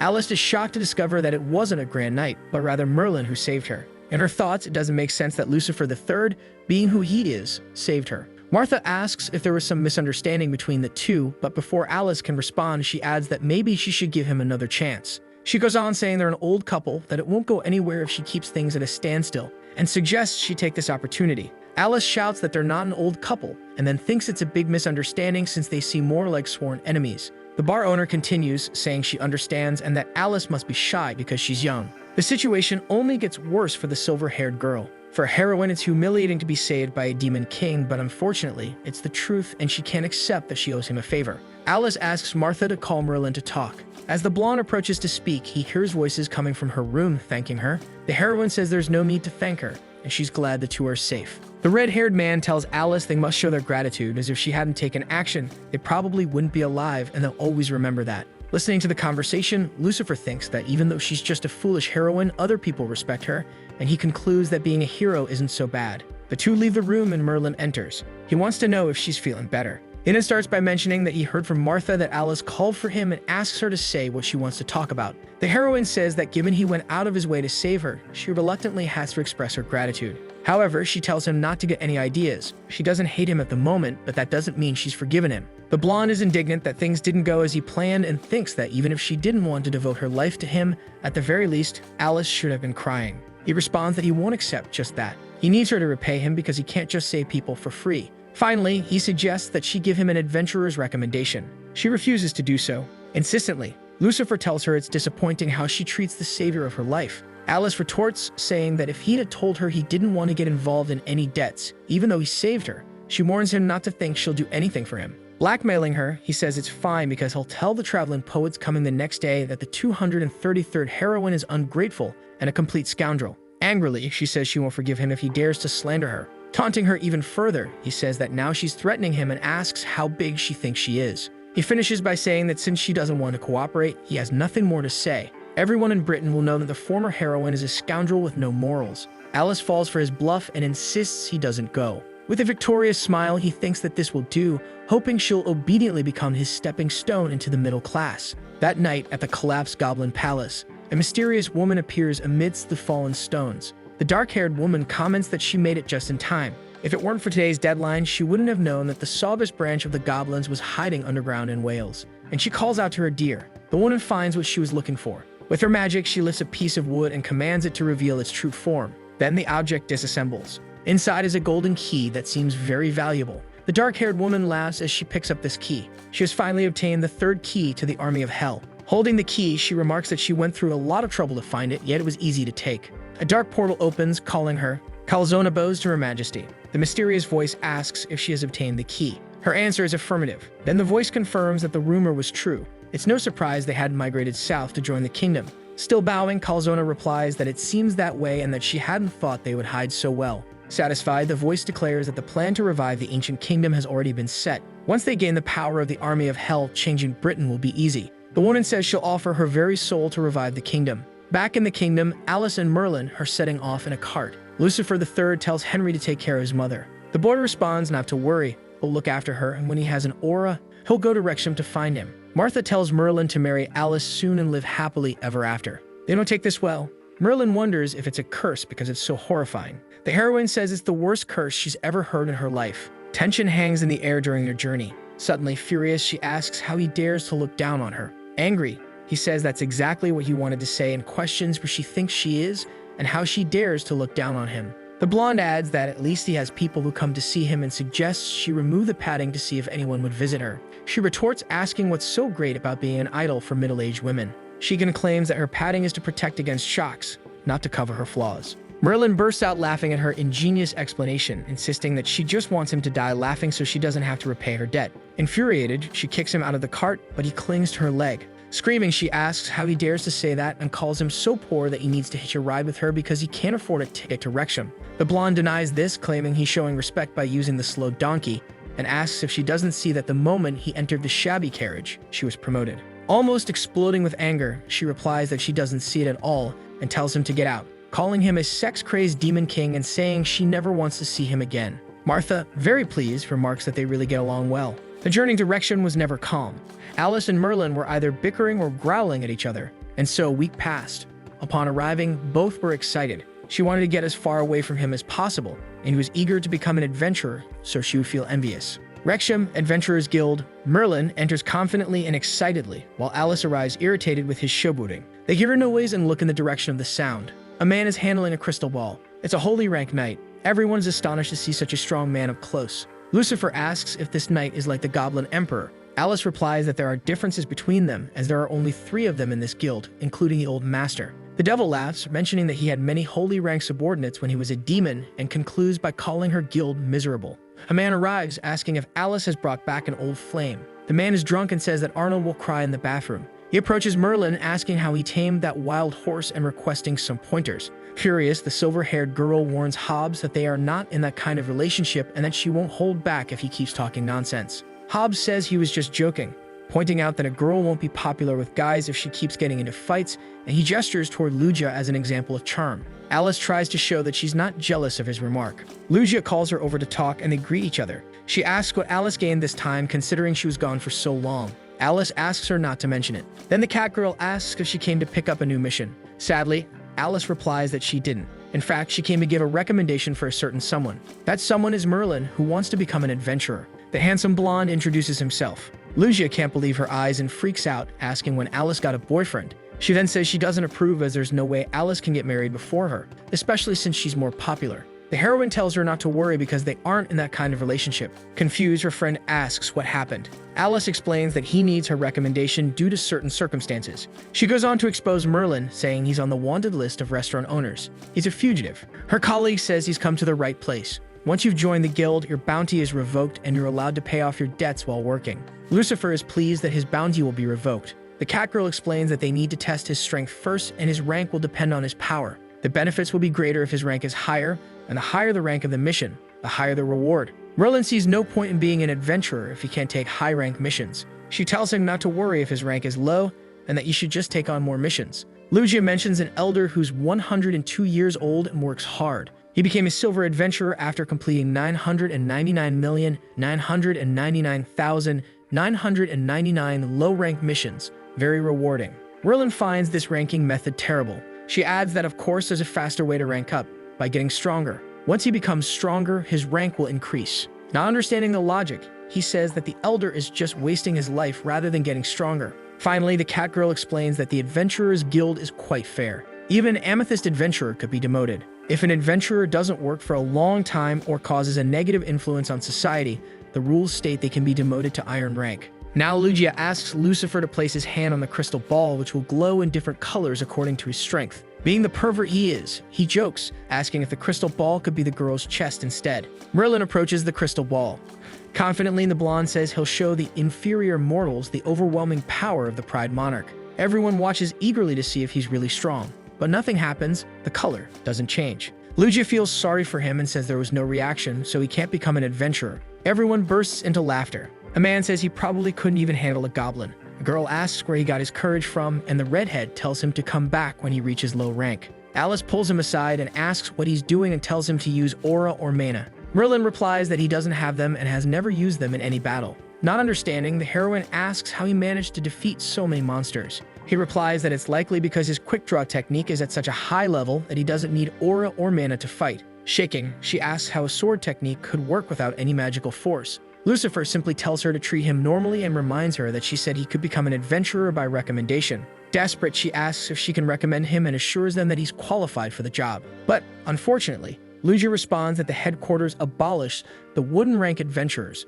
those who were regular people a few years ago. The rules make that very clear. Irritated, Merlin demands that if everyone wants to rely on a crystal ball, they should send the guild's strongest fighter to duel him, and that would solve the problem. It's the first time Lugia has witnessed something like this and tells him not to joke around. His expression shows he's serious, and he even says that they can all attack him at once. The Elder appears and suggests they test his strength. Now the question is whether they should test the protagonist's strength. People are amazed because this is the guild's old master, Taylor, who will do it personally. Lugia explains that he saved a holy rank expert who killed a giant with a single punch when he was only 17. In addition to being a big name in Britain's martial arts, she asks the hero if he accepts the challenge. With a glint in his eye, the old man says he's seen many rookies over the years, and if he doesn't move his old body, others might think the guild has no one capable. Clenching his fist, Iron Fist Lucio comments that this is exactly what he needed. and that you should fight now. However, Taylor explains that this place is too small and there's a training hall big enough out back. The hero looks back and tells the guild members not to follow, as this is a battle between him and the young man. Alice comments that this is very odd and asks Lugia why the old guild master won't let others watch. Lugia explains that her grandfather is worried about the power difference and that spectators might get hurt or have their self-esteem bruised. There are holy rank challengers every year, but impressed, Alice realizes there are even holy ranks in this guild. Lugia adds that her father said her grandpa has never lost since reaching the holy rank. The old man has spirit, while the protagonist is a normal person, but he'll still fight with his full power. At that moment, the young man is impressed, asking if he can really go all out now. Determined, he tells the old man not to blink as his quick draw is truly fast. The bald master invites him to show his strength. Obliging, the blonde charges forward. Noticing the young man's agility, the old master is impressed. The sword approaches the man's face, leaving a deep cut in the ground. The cut is so powerful that a massive amount of energy ends up surging through the entire area, reaching all the way to the city. Afterward, a huge cloud of dust rises along with broken bricks. The edge of the boy's sword came very close to the old man's face. He ends up falling to the ground, startled. Mary reassures him, saying that this was the blunt side of the sword, and she explains that if he had used the other side, the old master might have been dead at that very moment. Taylor, deep in thought, realizes he would still have been instantly killed even with his full power. Shaken, he wonders who this young man really is. Later that afternoon at the guild, the heroine and Lucifer bid farewell to the people. The guild members are left puzzled by what just happened. With a sigh, Lugia comments that Alice's old flame is pretty arrogant, but he's just a normal person, so she wonders why he went to all this extra effort. The old man explains that he only got hurt by chance, but that they'll need to pay a good amount for the damages caused to the nearby houses. Hearing this, people are surprised. One questions how a normal person could have upset the guild master, and another comments that the attack was directed at dispersing the crowd. To maintain order, the old man begins tapping his cane on the floor. This scares all the adventurers in the guild. Nervously, the elder calls for silence, saying he has his own reasons, and that's where the matter ends. Meanwhile, outside the city, several people are confused and awestruck by the massive disturbance that just took place. Looking to the side, Urina also notices the source of the commotion. The protagonist, however, is thrilled. He recalls the old man explaining that mana and aura are the only standards used by headquarters, but he made an exception for him. Turning over the badge, he notices there's something written on the back. It has his name, Merlin Lucifer, along with his occupation as a villager and his rank, permanently iron. However, he's disappointed to see he's still lower ranked than that girl. Alice then asks if he really managed to defeat the guild master. In response, Lucifer comments that death is true death for him, and all he did was show a bit of his strength. He explains that her guild master is fairly ordinary and that, if anything, he's only slightly stronger than the 7 generals he once commanded. On her knees, Alice remembers Merlin's feats and wonders how many years it will take for her to defeat him and avenge her humiliation, questioning if it's possible within her lifetime. Meanwhile, the protagonist clutches his badge. Excitedly, he says he's an adventurer starting today and can live a life of killing monsters and earning enough money to buy the nicest house in Britain. Amused, she tells him to stop overthinking it. As a lower-ranked adventurer, he should just sleep and dream all he wants. Annoyed, he says that only her rank is higher and tomorrow he'll take on a mission and earn so much that she wouldn't make that much even in 10 years. As they part ways, they say their goodbyes. Afterward, the young man starts walking toward his home, but he ends up stopping midway. Fiddling in his pocket, he remembers something. He has 2 tickets for horse things, but no money. He wonders where he'll sleep tonight, and it's a question that comes from the depths of his soul. Approaching a lady in the rain, he asks if she wants to buy a box of matches. He also asks an older man if he'd like to buy a waterproof matchbox. Standing in the rain, he's freezing and very hungry. He wonders if he'll end up sleeping on the street and regrets betting on horse things if he'd known this would happen. At that moment, he tosses the match onto the ground, putting it out. He stands up, excited, deciding it doesn't matter and that he'll go eat at Alice's place. Meanwhile, the heroine is at home. She's taking a hot bath, feeling relaxed and happy in her bathtub. Smiling, she thinks about the protagonist and wonders who would ever give a job to someone at iron rank.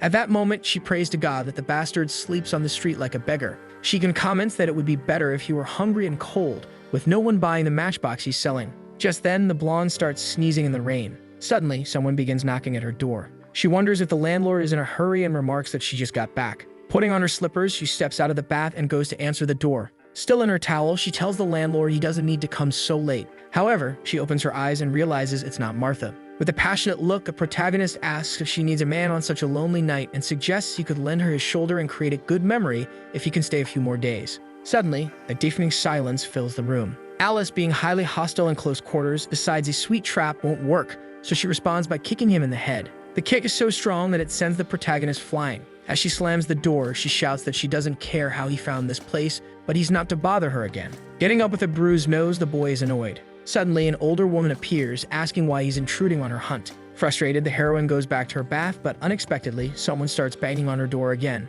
Without thinking twice, she grabs her sword. Fully dressed, she exclaims that she's had enough and calls Merlin a bastard, telling him not to push his luck. But it turns out to be the landlord knocking at the door. Alice is suddenly nervous, realizing who it is, while the protagonist grins in the background. The elderly woman tells Alice that her lease agreement clearly states that weapons are not allowed indoors, and Alice apologizes. The blonde interrupts, calling out to the heroine. With arms crossed, they question how she can make such a scene, asking how she can use her sword in someone else's home, and insisting she put it away immediately. Irritated, she asks what he just said and how he dares to argue with her like that. The older woman then tells both of them to take care of their attitude. She wonders how they can live together when they're fighting like this right after getting married. Upon hearing this, the heroine is completely shocked. Stammering, she insists that she has nothing to do with this guy. At that moment, the protagonist calls her. With teary eyes, he asks if she's still mad at him and wonders how she could talk about them not being married anymore. The old lady mutters that she may no longer be able to rent the place if this keeps up, and is genuinely worried Alice might destroy her home on a bad day.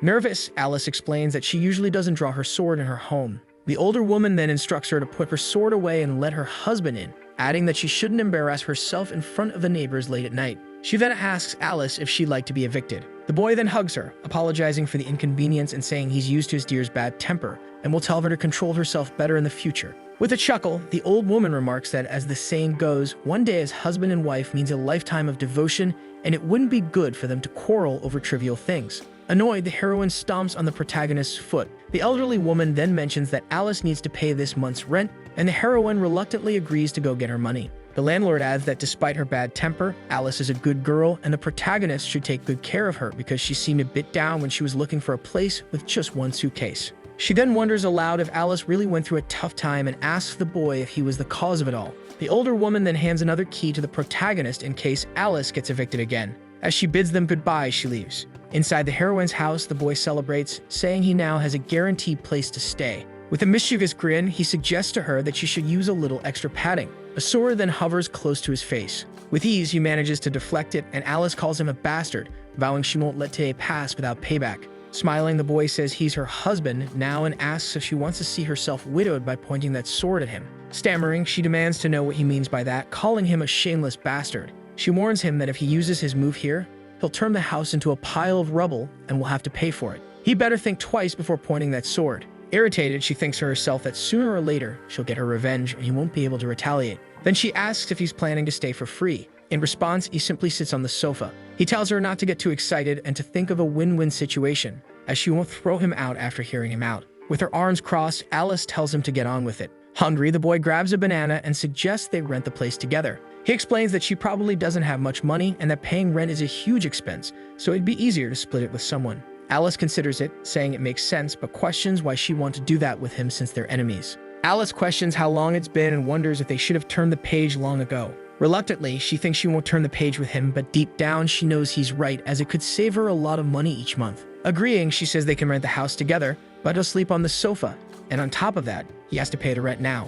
In response, the protagonist just tosses a banana peel in her hand. He's secretly worried, thinking he'll pay up and start working on SSS-ranked Enki missions, which will be easy for him, allowing him to get rich quickly. Excitedly, he reminds himself that he still has 2 tickets for a shot at the high life. The next morning in the guild hall, several men are watching the crystal ball for the horse race results. Irritated, the protagonist declares that he bet everything he had on it. Lugia, holding a bouquet of flowers, just observes them. She wonders why her grandfather gave an adventurer certificate to someone like him, questioning if he could be her grandfather's illegitimate son, considering he even covered for the damages on the streets yesterday. A man approaches Alice, calling her beautiful and politely offering her roses. He tells her that no matter how lovely a flower is, it pales in comparison to her beauty. Hesitantly, she declines but thanks him. One of the adventurers mutters about the tree starting up again, while another comments that he's really pestering Alice. Another man chimes in, telling Arnold to stop wasting his efforts. He says that the blonde guy Merlin has surpassed him and won Alice's heart. Hearing this, Arnold is completely shocked. Shaking with anger, he asks where he came from and demands to know what's going on between him and Miss Alice. At that moment, he draws his powerful sword. He declares that Merlin must have threatened Miss Alice and announces that he, Arnold, the eldest son of Count Austin, challenges him to a duel. Merlin then questions if this is really necessary and insists he has nothing to do with Alice. The other man retorts that the two are living together and questions how they could have nothing between them. At this, Arnold begins to stutter, his eyes widening in shock. He shouts astonished, asking if they're really living together. Frustrated, Arnold argues, insisting they aren't living together and calling the blonde a bastard who invaded her house last night. Arnold then declares that strength is the only measure of a man's worth and even fears Merlin's skills. Shoving mission reward between 1,000 and 5,000 gold coins. He explains it's a recently received request open to any adventurer. He asks Merlin what he thinks and suggests they use their strength to prove who's more deserving of Miss Alice. In the background, Alice asks if her opinion matters at all. The mission is an A-rank one, detailing that many undead have recently been appearing in a region and their elimination is urgent. Arnold asks Merlin again what he thinks, saying they'll prove their worth to Miss Alice through their strength. The heroine asks Lugia what they're talking about. Lugia explains that it's a mission from Ben Bikar and that they started recruiting recently. She says that grave robbers infiltrated an underground palace and triggered traps within. Since then, undead have continued to appear and been attacking nearby villages. In this desperate situation, the regular army wasn't enough. Arnold mentions that his partner has hired a holy ranked adventurer for a huge fee and says it would be an honor if Alice joined his team. He explains it's Claude who joined the guild yesterday. With her arms crossed, Alice comments that victory seems assured with a holy ranked person on the team. She accepts his request to form a team and Arnold heads to Lugia, politely asking her to stamp the mission. The guild stamps the mission. Arnold is elated. He tells Merlin that from now on, the battle between men has begun and that he'll soon have the means to do whatever he wants if he has enough money. However, Merlin ignores him and turns to Lugia, saying he wants to join the mission too. Awkwardly, she mentions that he needs at least 2 people on his team and apologizes, saying it's a fixed rule. At that moment, the former Demon King starts to think. Picking up a seemingly drunk man, he declares that he'll do. Lugia hesitates, but her grandfather appears, telling her to just let them go. He explains that it's fine and that she should allow it. Smiling, the boy then thanks the guild master. Sometime later, Alice and Arnold's team is inside a carriage. Arnold introduces Alice to Claude, the holy ranked adventurer who is now part of their team. But the holy ranked adventurer tells them to forget any ideas of teamwork, cooperation, or sharing.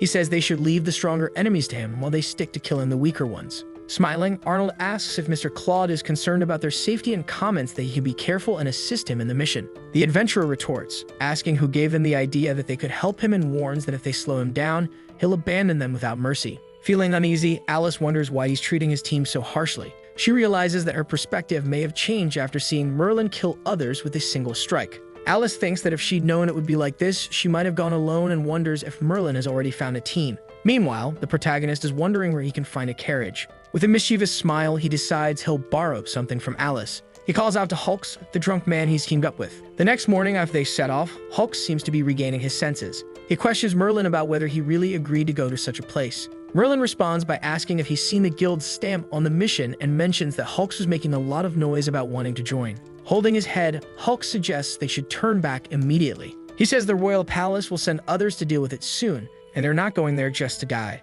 Hulks explains that his brother should listen. Although the mission is authorized by the government and comes with a high reward, it's not easy to earn. He mentions the recent outbreak of undead and says that, at best, they're only going there to distract them. Smiling, the former demon tells him there's nothing to fear and that he need only hide behind him. Watching this, the red-haired man wonders if this guy is alright, while the protagonist begins to laugh maniacally. Hulks points out that the pyromancer is of a low rank, and the blonde kid only knows some martial arts, questioning what kind of chemical reaction they can create. Pointing to another direction, he notes that Alice and her team are ahead and wonders if it's a good idea to gain some experience with them to earn 1,000 gold coins. Waking up, the redhead suggests they kill a few monsters and leave, as they have a holy rank novice with them and likely won't be in any danger. At that moment, several horses approach. Looking back, they see a group of people carrying red flags who appear to be knights. Surprised, the redhead wonders if they're people of the Duke of Rosa and explains that he's a noble lord in Wales, though his forces aren't particularly large. He mentions that the person in the carriage is probably a member of the Duke's family.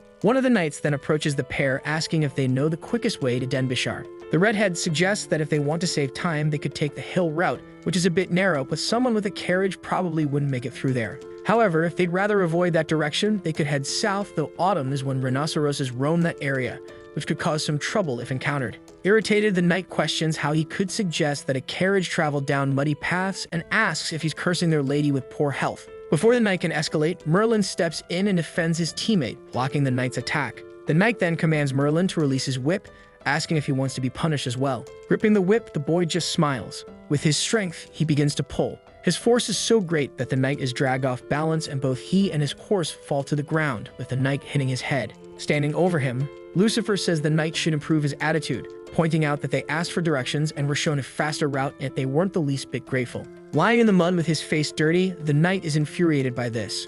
Fearful, Hulk warns Merlin that they shouldn't be doing this, as these people are from the Duke of Rosa. He explains that he's the most powerful person in all of Wales, and that anyone with a heroic spirit is like a local tyrant on his lands. However, Merlin retorts that he doesn't care if he's the Duke of Radishes or the Duke of Cabbages. He'll make sure anyone who offends him gets a taste of their own medicine. Infuriated, the knight stands up, announcing that this is the first humiliation he's faced since becoming the Knight of the Rose, and challenges both of them to a duel. Feeling confident, the protagonist readily accepts, saying they'll have a good fight. In the background, a woman shouts for him to stop. Addressing the knight, Cecilia questions if a Knight of the Rose has really become so cheap, asking how he could challenge a weakling to a duel. On his knees, the man quickly apologizes to Lady Cecilia, explaining that they had insulted him. The woman dismisses it, saying that it doesn't matter and that these commoners have likely never seen nobility before. Why should they blame them? She then asks if they would stop for two ants blocking their way, which leaves the two feeling insulted. She apologizes for her servant's rudeness. Completely oblivious to the situation, the protagonist remarks that it doesn't feel like a real apology since she didn't show her chest. His companion is completely shocked, asking what he's thinking. Deeply annoyed, Kaio makes a move to attack, but the woman stops him. She says it's not worth wasting time getting angry over a low-ranked iron, and time is ticking. They should leave now. With a disdainful look, Merlin seems visibly irritated. However, Lucifer just responds with a mocking smile. At that moment, Cecilia's carriage leaves the scene. Smiling, the protagonist mutters about how irritating they all are and hopes he never encounters them again. Meanwhile, in the other carriage heading toward the destination, Arnold is talking about his large family estate, mentioning how he used to get lost every day when he was younger and that he's never touched money, having no interest in such things. He asks Alice if she knows what he means, while she merely thinks that being poor has limited her imagination. Arnold then explains that Alice has reignited his hope in life. He says that on that day, he was on his way to the city of Elgin to visit his uncle on behalf of his father. However, he saw something different when he looked out the carriage window. 6 months ago, Alice went to Elgin to slay a giant wild boar that was wreaking havoc on the farmlands. He recalls that when he saw Alice, he understood what they meant by "you can't escape your fate." Back then, a stranger approached and made a proposal to the heroine. She was in the middle of her journey and immediately declined. Since then, he's joined the guild and has been, as he puts it, courting her. Bowing, he says that God brought them together to witness the birth of the master swordsman of Elgin and work together, and now he only needs her to do him a small favor, to fall in love with him. However, she responds that she can't help him with that. Interrupting, the holy ranked adventurer asks if he can ask a question. He wants to know who the legendary swordsman of Elgin is. He mentions that he's always heard people talk about how strong the swordsman is and is a bit curious about it. Alice senses that this adventurer is hiding a secret and wouldn't be surprised if he doesn't know her husband. Arnold explains that the Redbeard brothers are famous holy ranked pirates who even royalty couldn't touch. However, the master swordsman of Elgin quickly killed them with a single strike. Hearing this, the adventurer dismisses it as nothing special. This comment shocks both the heroine and Arnold. The knight elaborates that even among holy ranks, there are strong ones, weak ones, and even fakes. To those in the holy ranks, he says, those pirates are nothing. He remarks that there are few true experts and criticizes the incompetence of royalty, which makes people place their hopes in complete unknown. Alice can't help but wonder why he's talking like an old grandfather. Nervous, Arnold wonders if the master swordsman of Elgin can't be called a hero, then who in Britain could be? The adventurer then asks if he's heard of the 4 heroes of the previous kingdom. Upon hearing this, the noble begins to stutter nervously, while Alice wonders what he's talking about in the background. Explaining further, he shares that the thief or dragon tamer Calzone assassinated 7 holy ranks from the Empire in a single night. Claude also introduces the twin sword masters Zoe and Joey, whose secret weapons are considered the strongest in the Empire, along with the King of Giants. Then the last warrior, known as Bernard the Stormbringer, is described as a true war machine on the battlefield. Claude concludes that these 4 heroes could be considered the strongest, while the rest are merely insignificant cowards. Alice explains that these heroes were meritorious statesmen who established the previous kingdom, earning the title of the 4 heroes. In shock, Arnold wonders if they're talking about the kingdom's founders and questions if these aren't people who lived over 400 years ago. As they converse, the carriage comes to a halt. The driver calls out to young Master Arnold, mentioning they've been traveling for a long time and the horses need to rest. Arnold agrees, suggesting they all step out for some fresh air. Alice calls out to Mr. Claude. She admits that the 4 heroes he mentioned sounded legendary, but they're all dead. She adds that comparing people from today to the dead seems pointless. After hearing this, the holy ranked hero remains silent. In the background, Arnold steps out of the carriage, calling for Alice and asking her to wait for him. Meanwhile, Claude remains alone, arms crossed, contemplating her words. Standing in a field, he reflects on Meryl and wonders if he destroyed the guild because he couldn't accept the mission. Arnold tries to strike up a romantic moment, commenting on the bright stars, but Alice retorts that it's cloudy and questions where the stars are. With a cheesy smile, he asks if she knows the difference between her and the stars, saying the stars are in the sky, while she's in his heart. Disgusted, she gets up, tells him to stop, and decides to look for Claude. Sometime later, Alice finds herself walking alone in the forest. She hears someone nearby talking about offering their soul to revive the previous kingdom. Curious, she hides in the bushes, but her eyes widen when she sees Claude moving to attack her. His sword's blade stops just shy of her head. Claude comments that it's just Miss Alice. He thought she was a thief or something of the sort. Apologizing, he asks if there was something urgent for her to come here so suddenly. With her heart racing, she merely says they should leave as she came to inform him of that. Casually, the adventurer thanks her. Glancing at her, he asks if she heard anything just now. She replies that she didn't and asks if he said something. Claude then says they'll head back and might reach their destination by nightfall if they're lucky. Suspicious, Alice finds his behavior odd and wonders what he meant about her father. Meanwhile, back at Arnold's carriage, they are surprised by the arrival of several horses. Seeing the young man, Cecilia remarks that she didn't expect to see him here. Happily, Arnold responds that he didn't expect to see Miss Cecilia either. He asks if the seminar is in recess and wonders why she came here instead of enjoying her time at home. Cecilia replies that she's here to address the crisis on her father's behalf. Arnold mentions it's quite the coincidence since he's here with the same intent and even has high-ranked allies, including a holy ranked specialist.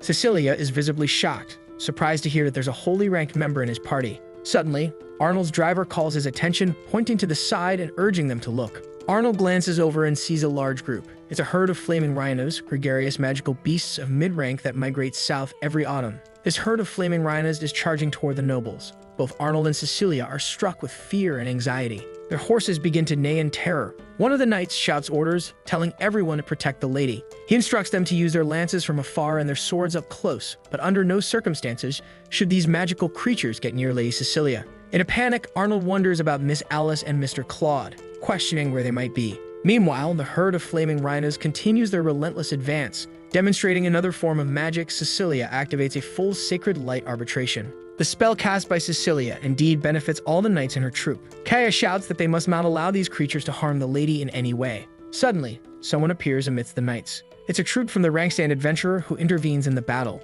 Seeing this, one of the knights warns him to stay back, insisting they should regroup and resist the attack. With his immense power, the adventurer explains that he doesn't need to group up for warmth. Radiating a lethal aura, he charges forward. From a considerable distance, he delivers a single sword strike. Both Cecilia and her knights watch, waiting for the outcome. The strike is so powerful that it creates a tornado, annihilating all the flaming rhinos in its path. Watching from afar, Alice is also awestruck. Following the adventurer, Arnold introduces him, saying, "This is Mr. Claude, my teammate on this journey and a rank-stand expert." Impressed, Cecilia asks how he managed to convince such a companion and inquires about the conditions he set. Arnold replies that it cost him 200,000 gold coins. Cecilia promptly doubles the offer, saying she'll pay twice what the landlord's fool of a son paid, and asks if Claude would join her instead. Without hesitation, Claude simply refuses her offer. Frustrated, Cecilia wonders what's wrong with him, noting that she senses a faint dark magic around him. Declaring that purging the undead is a worthy challenge, she insists on handling it herself to prove her worth to her father. Following her command, Claude kneels, declaring they'll depart immediately. Meanwhile, at the military camp, a bearded man raises a glass, expressing gratitude for the fate that brought them together for this mission. He thanks everyone for accepting the mission and announces they'll hold a feast tonight and deal with those damn skeletons once and for all. Iron is among those celebrating. The holy ranked adventurer tells them to enjoy themselves as he retreats to rest. Curious, Alice asks if he might be a dangerous criminal in the Empire, noting how risky it is to partner with someone like that. She explains that the Adventurers Guild is quite lenient, accepting anyone who passes the test, which has led to many adventurers with dark pasts. Compared to them, Merlin's antics seem mild. Suddenly, Arnold appears beside her, remarking that it's a splendid night and are alone together. Interrupting, Alice firmly states they haven't gathered any intel yet and that they're here to hunt monsters, not for a vacation.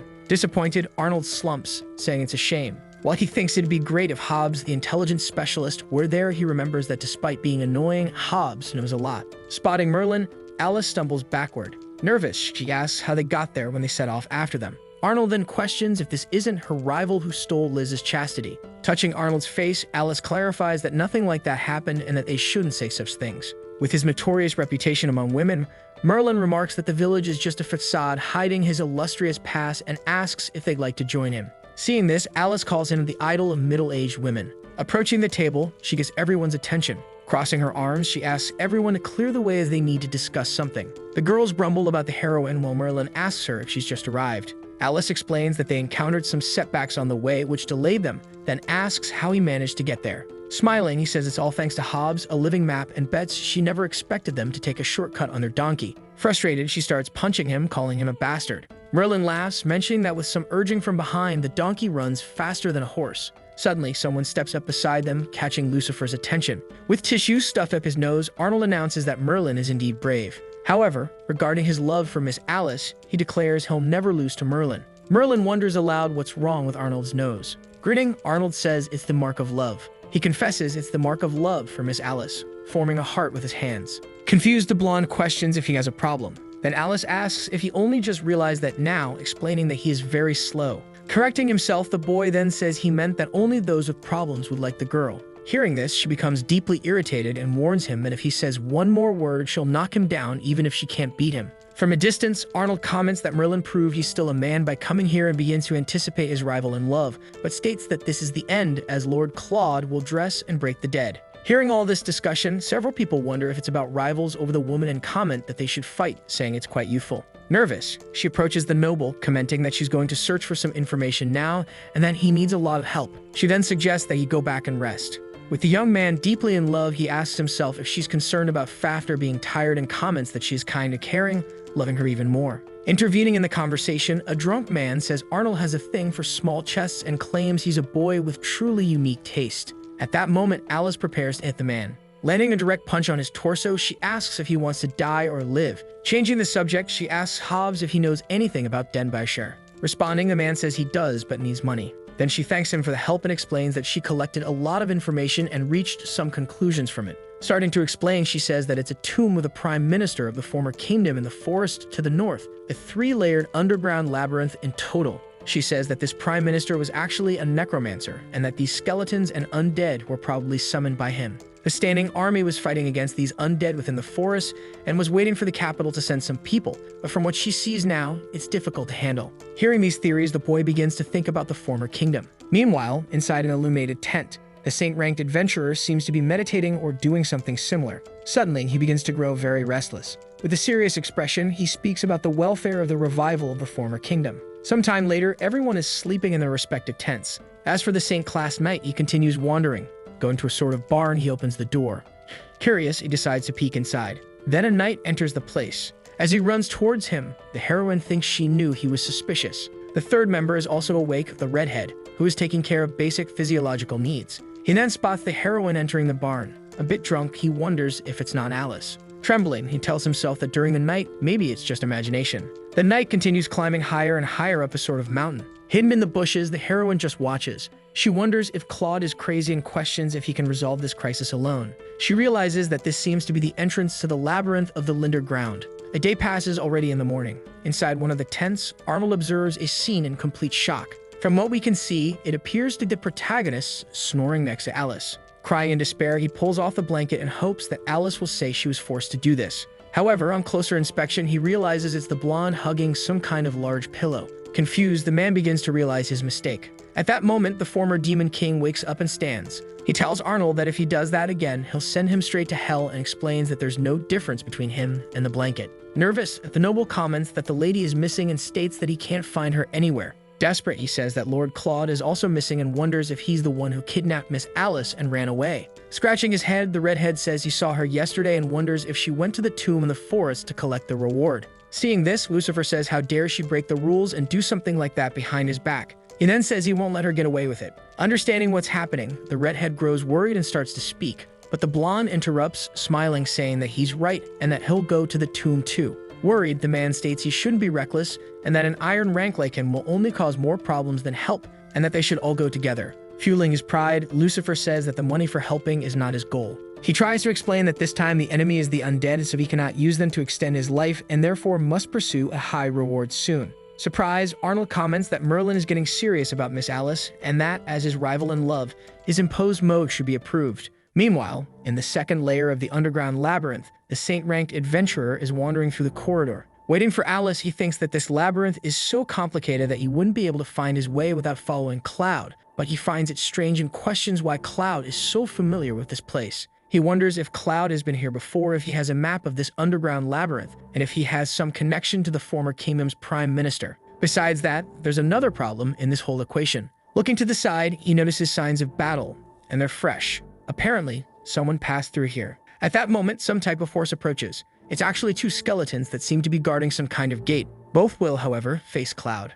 Ripping his sword by the hilt, the adventurer prepares for battle. Quickly, he delivers a single vertical slash through the air. This attack seems to be fully charged with mana. Within seconds, the two skeletons are completely defeated. Without ceremony, the saint-ranked adventurer heads toward the gate, which bears a painting of the rising sun. Then he opens it with just one hand. It appears to be a completely empty hall. The heroine is still lurking, merely observing. In front of the adventurer, there is a skeleton seated on the throne, as if he were a kind of king. Then Cloud comments that it's been a long time. Seemingly confused, the skeleton questions who he is and why he is sitting in his place of eternal rest. Responding, the knight addresses Lord Ian, saying it has been 400 years. Showing great irritation, the skeleton questions again who the man is. To demonstrate that he did not come to fight, the knight merely plants his sword into the ground.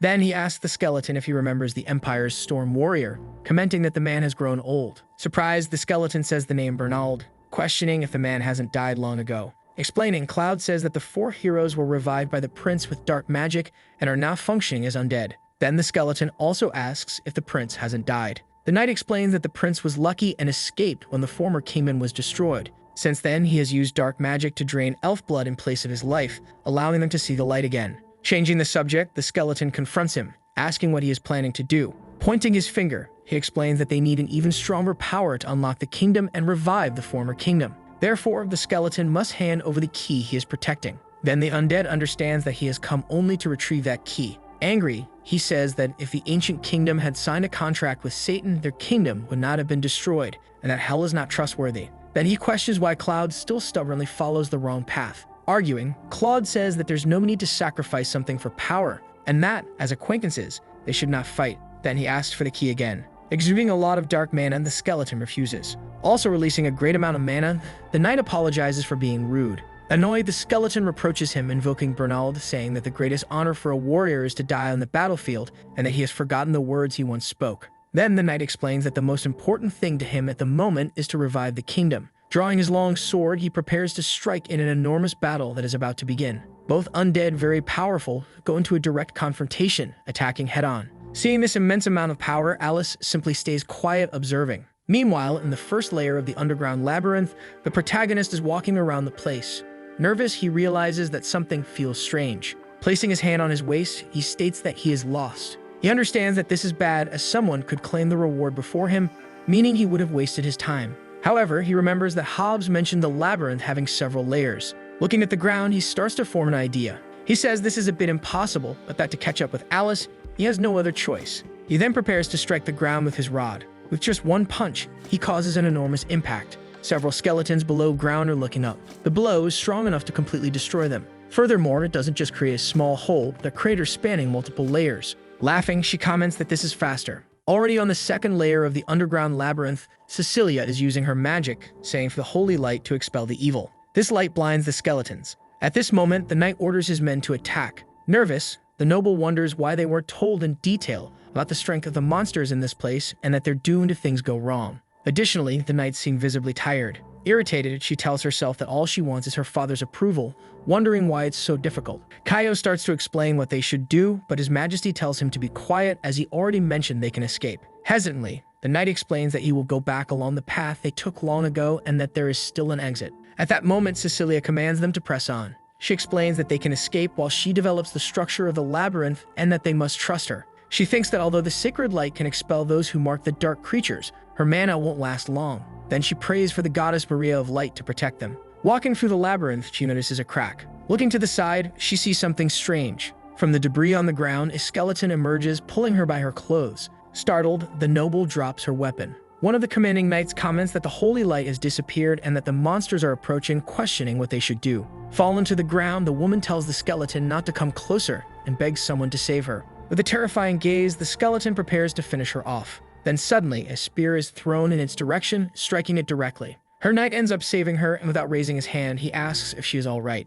Without making eye contact, she replies that she is and asks where her team is. Then she points out her staff that has fallen to the ground. However, her knight advises her to be careful. Looking up, she sees the presence of a gigantic monster resembling a skeleton with 3 heads and multiple arms wielding swords. Horrified, she merely says that she feels disgusted. Without ceremony and without a word, a monster charges at her. However, her knight manages to protect her using only a long spear. Quickly, he falls to his knees. With a trembling voice, he asks the lady to run and leave everything to him. Looking to the side, she notices another of her guards being attacked. A large horde of skeletons and warriors is approaching. Fallen to the ground, Cecilia wonders why everything happened this way. Many of her men are lying on the ground, completely defeated. Completely shocked by the situation, she begins to remember her past. She recalls her father saying that survival is for the strong and that the weak and useless have no reason to exist. And he explains that she is the weakest of all the children. Seeing this, little Cecilia feels unsettled. Now outside the gardens, she is being pushed by another child. Laughing, one of the girls comments that she lost again and that she's so useless, being easily surpassed.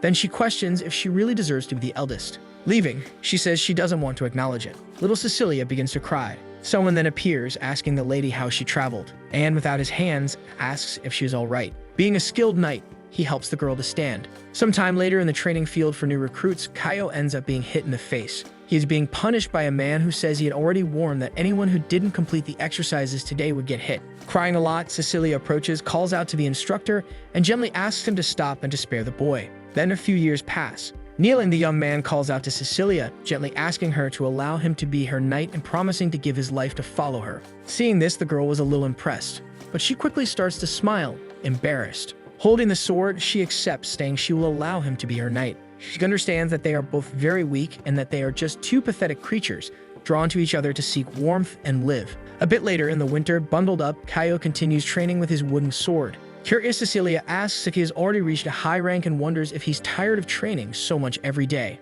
Replying, the boy explains that not at all, as it's the only way he can protect her. This answer leaves the girl surprised. However, she feels very happy, showing a sincere smile.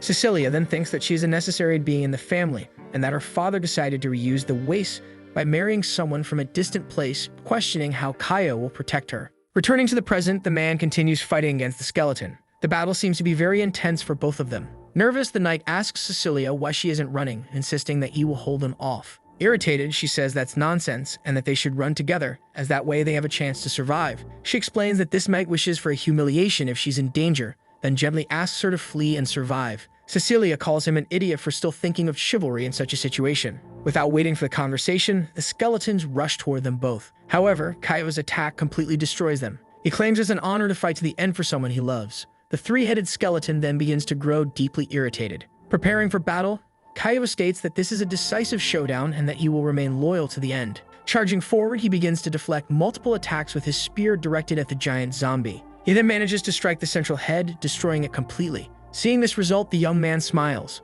The 2 remaining heads pause. Quickly, they seem to move closer together, showing a frightening smile. The knight in turn then throws his spear to the ground. Out of nowhere, he starts coughing up a lot of blood. Seeing this scene, Cecilia is terrified. Watching the knight being utterly defeated by the swords of the giant skeleton, she cries out his name. Blood is pouring out of Kaio. The skeletal figure lifts his body in a rage and tosses him to the side. The knight then falls backward onto the ground. Desperate, Cecilia runs toward her hero. Holding him in her arms, she tells Kaio to wake up, that he must stand up and protect her. Crying, she reminds him that he swore this to her. At this moment, someone approaches the noble. It's the giant 3-headed skeleton. He prepares to finish the girl as well. Afraid, Cecilia realizes that, from what she can see, this is where it all ends. Closing her eyes as she cries, she says that it's okay, that her life is empty, bitter, and petty, and that it can finally come to an end. At that moment, a noise begins to emerge from above. Suddenly, a large amount of energy crashes down, destroying everything around, including all the enemy skeletons. Startled, Cecilia closes her eyes while holding Kaio's head.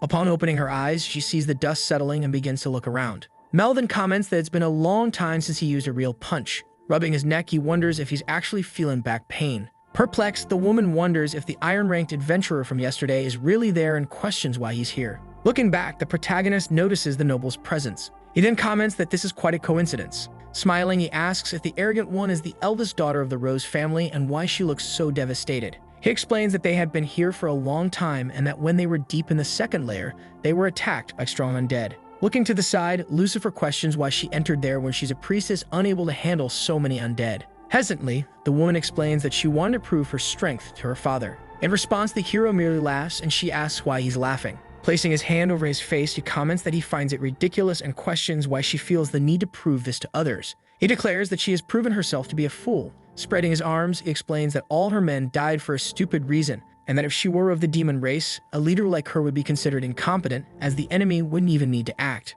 Kneeling, Cecilia begins to cry, agreeing with Lucifer's words. She says it's her fault that everyone died, and this was even the fate of Caio, who worked so hard. After hearing these lamentations, the protagonist merely observes her. He then explains that working hard is just a basic requirement, but it's also useless. He goes on to say that he has no interest in giving his life to a noble like her because he has more important things to do. Suddenly, a loud crash can be heard. The three-headed monster, now down to only one head, approaches. He tries to attack the blonde swiftly with his swords.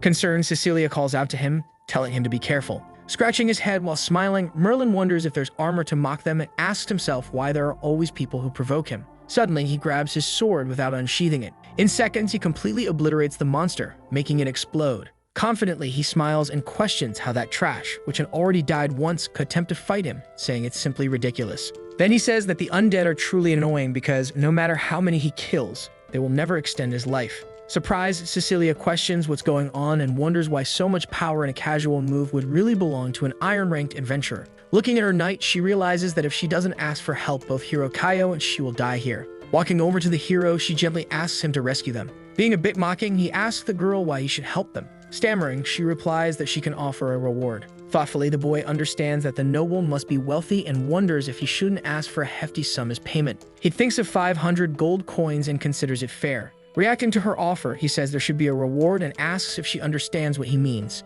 Hearing this, the noble looks confused. Thinking it over, she realizes that someone as strong as him willing to remain just an iron-rank adventurer means he doesn't care about fame and money. Embarrassed, she starts to think about what he truly wants. In her mind, an image of her knight Caio appears. Opening her eyes, she shows extreme determination. She tells herself that Caio is willing to sacrifice his life, so she has no reason to hesitate. Stammering, she says she understands the reward. Undressing, she declares that she will please him. Irritated, the blonde comments that he doesn't need a reward like that and only wants 5,000 gold coins, but the noble says she has nothing on her but her body at the moment. Drawing his sword, deeply irritated, he says she's incredibly annoying, and that even that washboard over there would be better. Frightened, the noble questions what he's planning to do. Then a strong gust of wind moves toward the noble. The ground where she and Caio are is entirely separated from the rest. Smiling, Merlin states that the undead can't climb that high and that this should protect them for a while. Cecilia then explains that's not what she wanted and that, in fact, she wanted him to get them out of there.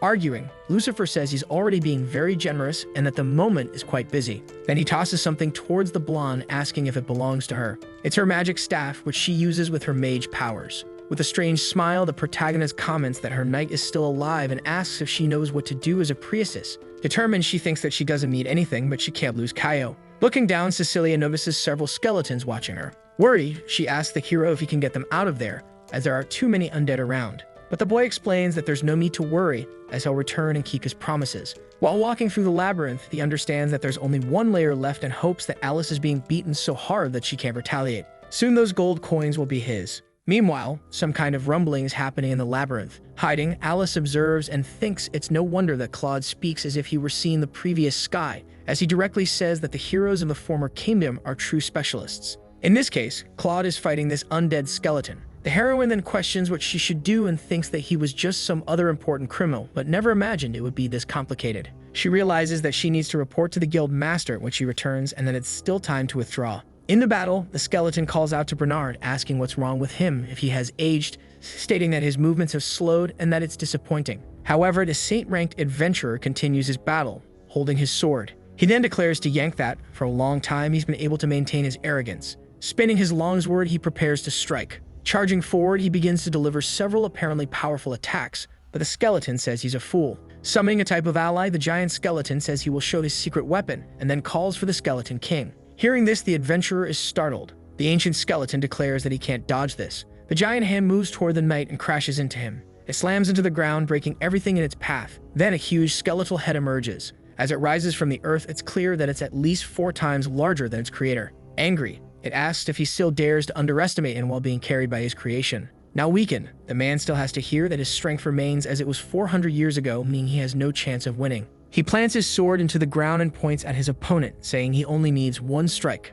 Then he challenges him again, stating that he will crush Iron's skull and extinguish his soul flame with his secret art. The opponent couldn't care less, telling him to stop the blah blah and saying that if he's truly strong, he should get past his skeleton king. Now his aura is visible, and he tells Iron he won't be able to touch him. The knight unleashes his secret art power in storm mode. Alice can't believe this could be human power. It seems more like the fury of a saint-ranked magical beast. With all of his strength, he gains momentum and leaps directly at the giant skeleton. Suddenly, there's an explosion in the ceiling that disrupts the fight. A man falls through the ceiling. He wonders what's going on. Meanwhile, Ian asks who this man is.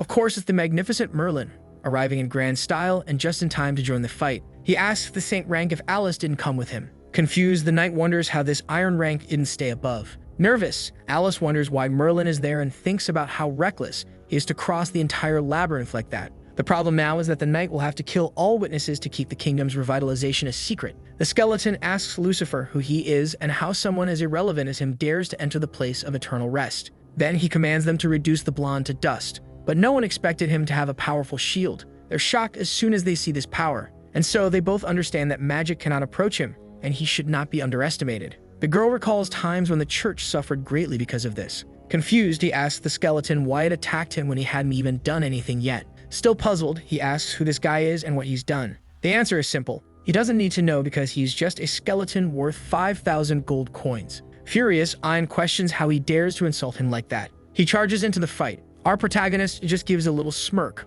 utterly unafraid, and takes a punch from the skeleton king. The knight accepts that the young man is dead, thinking that if even he can't withstand a punch from the skeleton king, much less anyone else. But that's not what happens. Looking at the scene, he sees Merlin holding the skeleton king's fist. Amazed by her companion's strength, she wonders if even his physical defense is that strong. The two dark associates can't comprehend what's happening. Ian says it's impossible, that no one can withstand the skeleton hammer. Mockingly, Merlin says the thing the skeleton summoned is pretty interesting. But with one hand, he breaks the skeleton king's arm. Ian is paralyzed by what he just witnessed. Finally, Lucifer says that a useless undead should go to hell already as he draws his sword from its sheath. He uses his full strength and splits the skeleton in two with his gift. The undead calls him a monster. With everything finished, Alice thought the skeleton would be difficult for Merlin, but she didn't expect it to be killed with a single strike again. In grand style, he sheathes his sword once more. Seeing all this, the knight concludes that probably none of the four heroes is comparable to this intimidating figure, and that it would be beneficial if he worked in service of the majesty. Satisfied with the 5,000 gold coins earned, the protagonist still wants to see if he can find anything valuable on this old skeleton.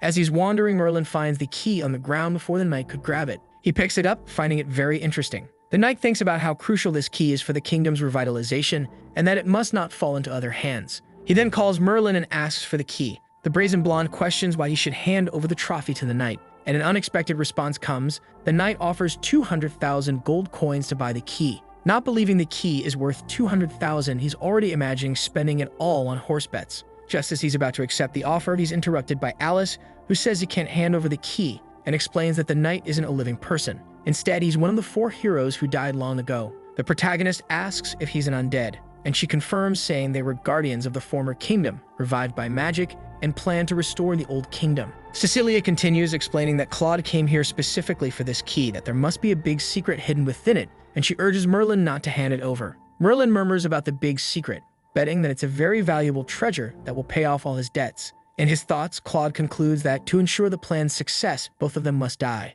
Quickly, he draws his weapon and lunges at Alice to kill her. Luckily, Merlin steps in and shields her, preventing a possible disaster. The knight is impressed by how fast he can be. Merlin apologizes, saying that the two of them split rent, and if he lets her go, he'll have to pay the full amount. Claude then makes a counteroffer, saying that if they hand over the key, they'll act as if nothing happened and go their separate ways. Confidently, the blonde responds that this key may unlock a big secret, and that he'd be a fool to give it to the knight. Moreover, since Claude attacked them, he won't hold back. The undead replies that there's no need to say more. Alice drives her sword through his midsection, and he begins to fall backward. She adds that the holy sword is effective, confirming he truly is undead. Lucifer scolds her, asking why she did that and saying she wasn't supposed to attack like that. Alice responds that he's an enemy and that he'd be doomed if the two attacked together. Annoyed, he says that he's fine if someone fights him alone or teams up against him, but he can't accept joining forces with anyone. Regardless, she must not interfere. Confused, she really doesn't understand him, as he truly seems to be playing fair. The two face each other, and the devil says that 2 versus 1 isn't fair, but he can't make exceptions.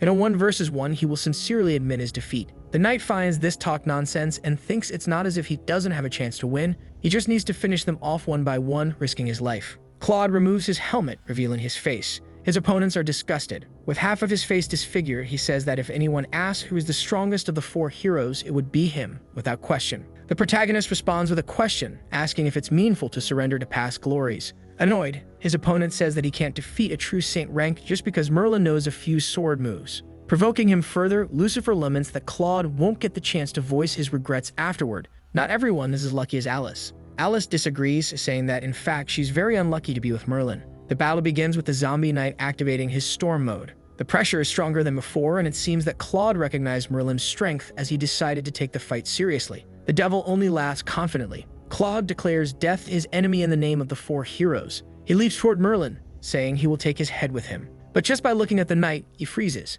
Merlin asks if he isn't going to take his head and questions if he's scared. Claude's senses sharpen during storm mode, and he realizes just how dangerous Merlin is beyond the saint rank. The undead admits his fear, which makes him happy, as it means he has an opponent against whom he can use his full power. The knight tells Merlin he'll understand his feelings now. Then Merlin responds unexpectedly. He says he understands the loneliness of being unbeatable, and that he must be delighted to find a worthy adversary. But, unfortunately, Claude is definitely not the kind of enemy that brings him joy. Excited, the knight dares him to try and admit that he's the worthy opponent. Ashamed of his opponent, Lucifer says that being considered worthy is a truly sad insult. Preparing for the fight, the undead says he will fight with all his strength to leave no regrets and asks to finally stop talking and start the battle. Frustrated, the knight declares that he will fight with all of his power to avoid regrets. A massive red aura begins to surround him. Seeing all this power, Alice states that this technique is forbidden, a madman's sacrifice, as it involves trading one's life for 100 times the usual power. Her teacher had told her that this forbidden technique had disappeared entirely from history, so she never imagined she would see it today.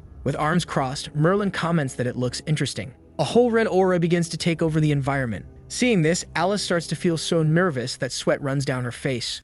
Unbothered, the hero calmly watches his opponent. Suddenly, the undead vanishes in the blink of an eye. In that instant, the blonde looks to the side. Quickly, he defends himself from a surprise attack by the undead using his sword. At the same time, the saint-ranked adventurer begins another move. The blonde decides to do the same, attempting to land a kick on the undead, who manages to dodge. Counterattacking, Claude strikes with his sword, breaking part of the ground. However, he notices that the protagonist managed to evade. Swiftly, he makes another powerful attack that crushes even more of the concrete. Merlin then dodges again, distancing himself from his opponent. Focused, he grips his sword. As he goes to unsheath it, Claude closes in, stopping him. Close to the hero, he prepares for a precise attack. Using his longsword, he delivers a direct horizontal strike. The protagonist shows no reaction. Meanwhile, Alice tries to shield herself from the wind generated by the impact of the blow. Closing her eyes from the dust, she wonders what just happened. Curious, she starts to open her eyes. All she can see is a thick cloud of smoke. In shock, Claude says it's impossible, claiming he killed the blonde. But Merlin explains that it was merely an afterimage. He says that Claude is fast, but not as fast as his sword. Upon hearing this, the undead widens his eyes, remembering when a demon once told him the same thing. Laughing, he admits he's old and that even though he's experienced this sword before, he didn't recognize it. Falling to the ground, he says it was expected from the strongest demon, also known as the ruler of pride, Lucifer. After hearing this, the protagonist looks a bit annoyed. He says he's a famous hikikomori in the demon ranks, rarely traveling, so there's no reason for this as anyone would recognize him. Explaining, hikikomori are people who voluntarily isolate themselves for long periods to avoid all contact with others. Smiling, the blonde says he probably misunderstood. Then he calls for Alice, who is completely stunned by what she just witnessed. Approaching her, the hero claps his hands to wake her. With a charming look, he asks if he swept her off her feet and says it's not too late to worship him. But, averting her gaze, the heroine says she's just, though she barely meets the standards. Changing the subject, she explains that the key might hold some secrets, so he can't keep it for himself, but should instead hand it over to the country. In response, Lucifer gives her a light flick on the face. He questions if there were a treasure linked to the key, she handed over foolishly. Curious, Alice asks what he plans to do by keeping it. Placing a hand on her shoulder, he says they'll split the treasure between the two of them and mentions hearing Claude talk about gaining power. He argues, asking her to think about it, wondering how a saint rank would pursue something without value. Making a strange expression, he tells her not to be so rigid, as he has several debts in the 10,000 range and his largest one is 1 million, so they'll be able to pay them off. Laughing in the background, he celebrates while Alice wonders if she's been tricked by Merlin. At this moment, Lucifer holds the mysterious key in his hand. He says the only problem now is uncovering the secret of this key. With arms crossed, the heroine says she has a well-known friend who's also an adventurer and they could ask her directly. However, a loud noise echoes in the labyrinth. Curious, the boy asks if they're undead, and drawing her sword, Alice asks how that would be possible, since the necromancer was defeated. Opening the door, a large number of undead skeletons enter the area. Adjusting his gloves, Merlin comments that the remaining troops are drawn to the mana of the key and tells Alice not to drag him into it, as he won't take care of her. Retorting, the heroine asks who needs the Demon King's care and tells him to stop being so full of himself. Each of them radiates a different, even opposing, aura. They both prepare for battle against the army of skeletons. Moments earlier, nearby, a bearded man calls out to the troops, asking if they're ready to face the undead in hell again. Responding to his speech, everyone starts shouting enthusiastically. In the trees, several skeletons appear, holding their swords. Among these men is Arnold, holding a simple sword and wearing a helmet that doesn't fully cover his hair. The redhead then calls out to the noble, asking why he's fighting, and the young man replies that his family has a distinguished military history, so he cannot retreat. Disappointed, the big guy realizes the kid was forced into this and questions why his family produced a loser. Changing the subject, the man asks how Alice and the rookie are doing, and the noble says that Claude and Alice should be fine since they're strong, but the man should worry about Merlin. Nervous, the redhead explains that Merlin is actually very experienced, so he warns in advance that he'll run if things don't look good. At this point, the young man places his hand on his shoulder. Excited, he says that he always had fun at Helena's secret cabin, and from what he's heard, the man has many outstanding debts, so he asserts that being rich is his greatest strength. Hearing this, the redhead says he should have mentioned that sooner and declares that he's the most loyal person to Arnold, claiming he'd sacrifice himself for his brothers. One of the soldiers starts playing a trumpet. Quickly, the warriors head into battle against the skeletons. In contrast, the redhead starts to run away, and Arnold calls out, asking him to wait and pointing out that this is different from what the man had just said. Various warriors are fighting against the undead. At that moment, the giant three-headed skeleton appears with its swords. Terrified, the two brothers say they're going to die. Just then, the monster moves to attack them. However, it senses something strange and stops. It begins to disintegrate entirely, as if turning into sand. Within seconds, the monster disappears. Confused, the warriors say the undead suddenly turn to dust, and a female warrior asks what's going on. Standing up, the redhead declares that it looks like they won. Smiling, he claims that's what he expected from himself, while Arnold remarks that as the eldest son of the Austin family, it's a bit much to have to lead a crusade against these undead. His brother agrees with the statement. Back to the present, outside the labyrinth. Holding a giant sack, the bearded man announces that it contains the 5,000 gold coins and thanks the heroine for resolving this crisis for the capital. Nervously, she comments that she already told him. Pointing to Merlin, she says he should thank him, as he was the one who killed 2 saint-ranked foes with just one move. Hesitantly, the bearded man asks if it was an iron-ranked adventurer, one without mana or aura, who did that, and he quickly adds that no one will believe it. Laughing, he says it's rare to see an adventurer who's indifferent to worldly rewards giving credit to others, and frustrated, Alice thinks that no one believes her. At that moment, the man hands a letter to a soldier, explaining that the investigation is complete, and that he should send the report immediately to Her Majesty the Queen. In it, it's written that 2 saint-ranked adventurers of the former kingdom fought to the death, and when both were weakened, gold-ranked Alice delivered the final blow, with Merlin as a witness to it all. Later that night, in the noble's carriage, surprised, Arnold comments that he didn't think Claude was that kind of person, and that the guildmaster will be shocked to hear this. He continues, saying the powers in the former kingdom haven't faded and that the queen will send the Redbud Knights to investigate. Hearing the name, the protagonist asks about them. Explaining, the noble says they are the king's personal guardians, and from what he's heard, they're made up of 12 specialists, each one equivalent to an entire army.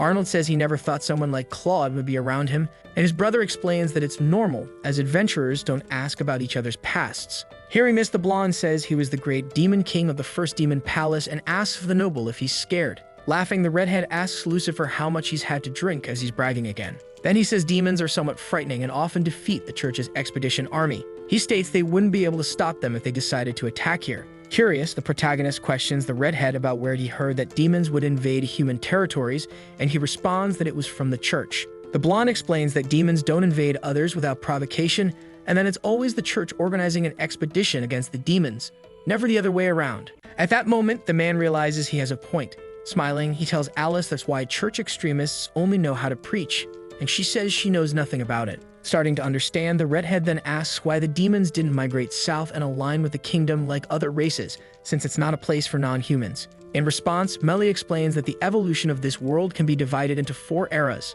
As the age of humans approached, the Elf King led the races southward to form a new kingdom, but the demons rejected this idea. Hearing this new story, the redhead is shocked, asking why. The answer is that demons are an independent race. They don't cooperate with any external influence or serve others. Most importantly, there are unspoken secrets about the 7 palaces and the demons that prevent them from leaving. Impressed, the redheaded says the boy knows a lot about demons, and suddenly, Arnold grabs everyone's attention. He bangs his empty mug on the table to get their attention. Shaking, he tells Melly that it's clear they both won't win the fight for Miss Alice. Smiling, he states that he won't give up and that they'll continue next time, making this one of the best out of 3. Seeing this, Alice becomes completely annoyed. This was the noble seal of her own carriage, and she wonders if he's mocking her again and if he wants to die. Looking casual, the blonde asks if he forgot something and comments that this is rather important. Meanwhile, back in the labyrinth, Cecilia is crying, wondering where the protagonist is and questioning if he didn't come to save them, despite saying he wouldn't abandon them.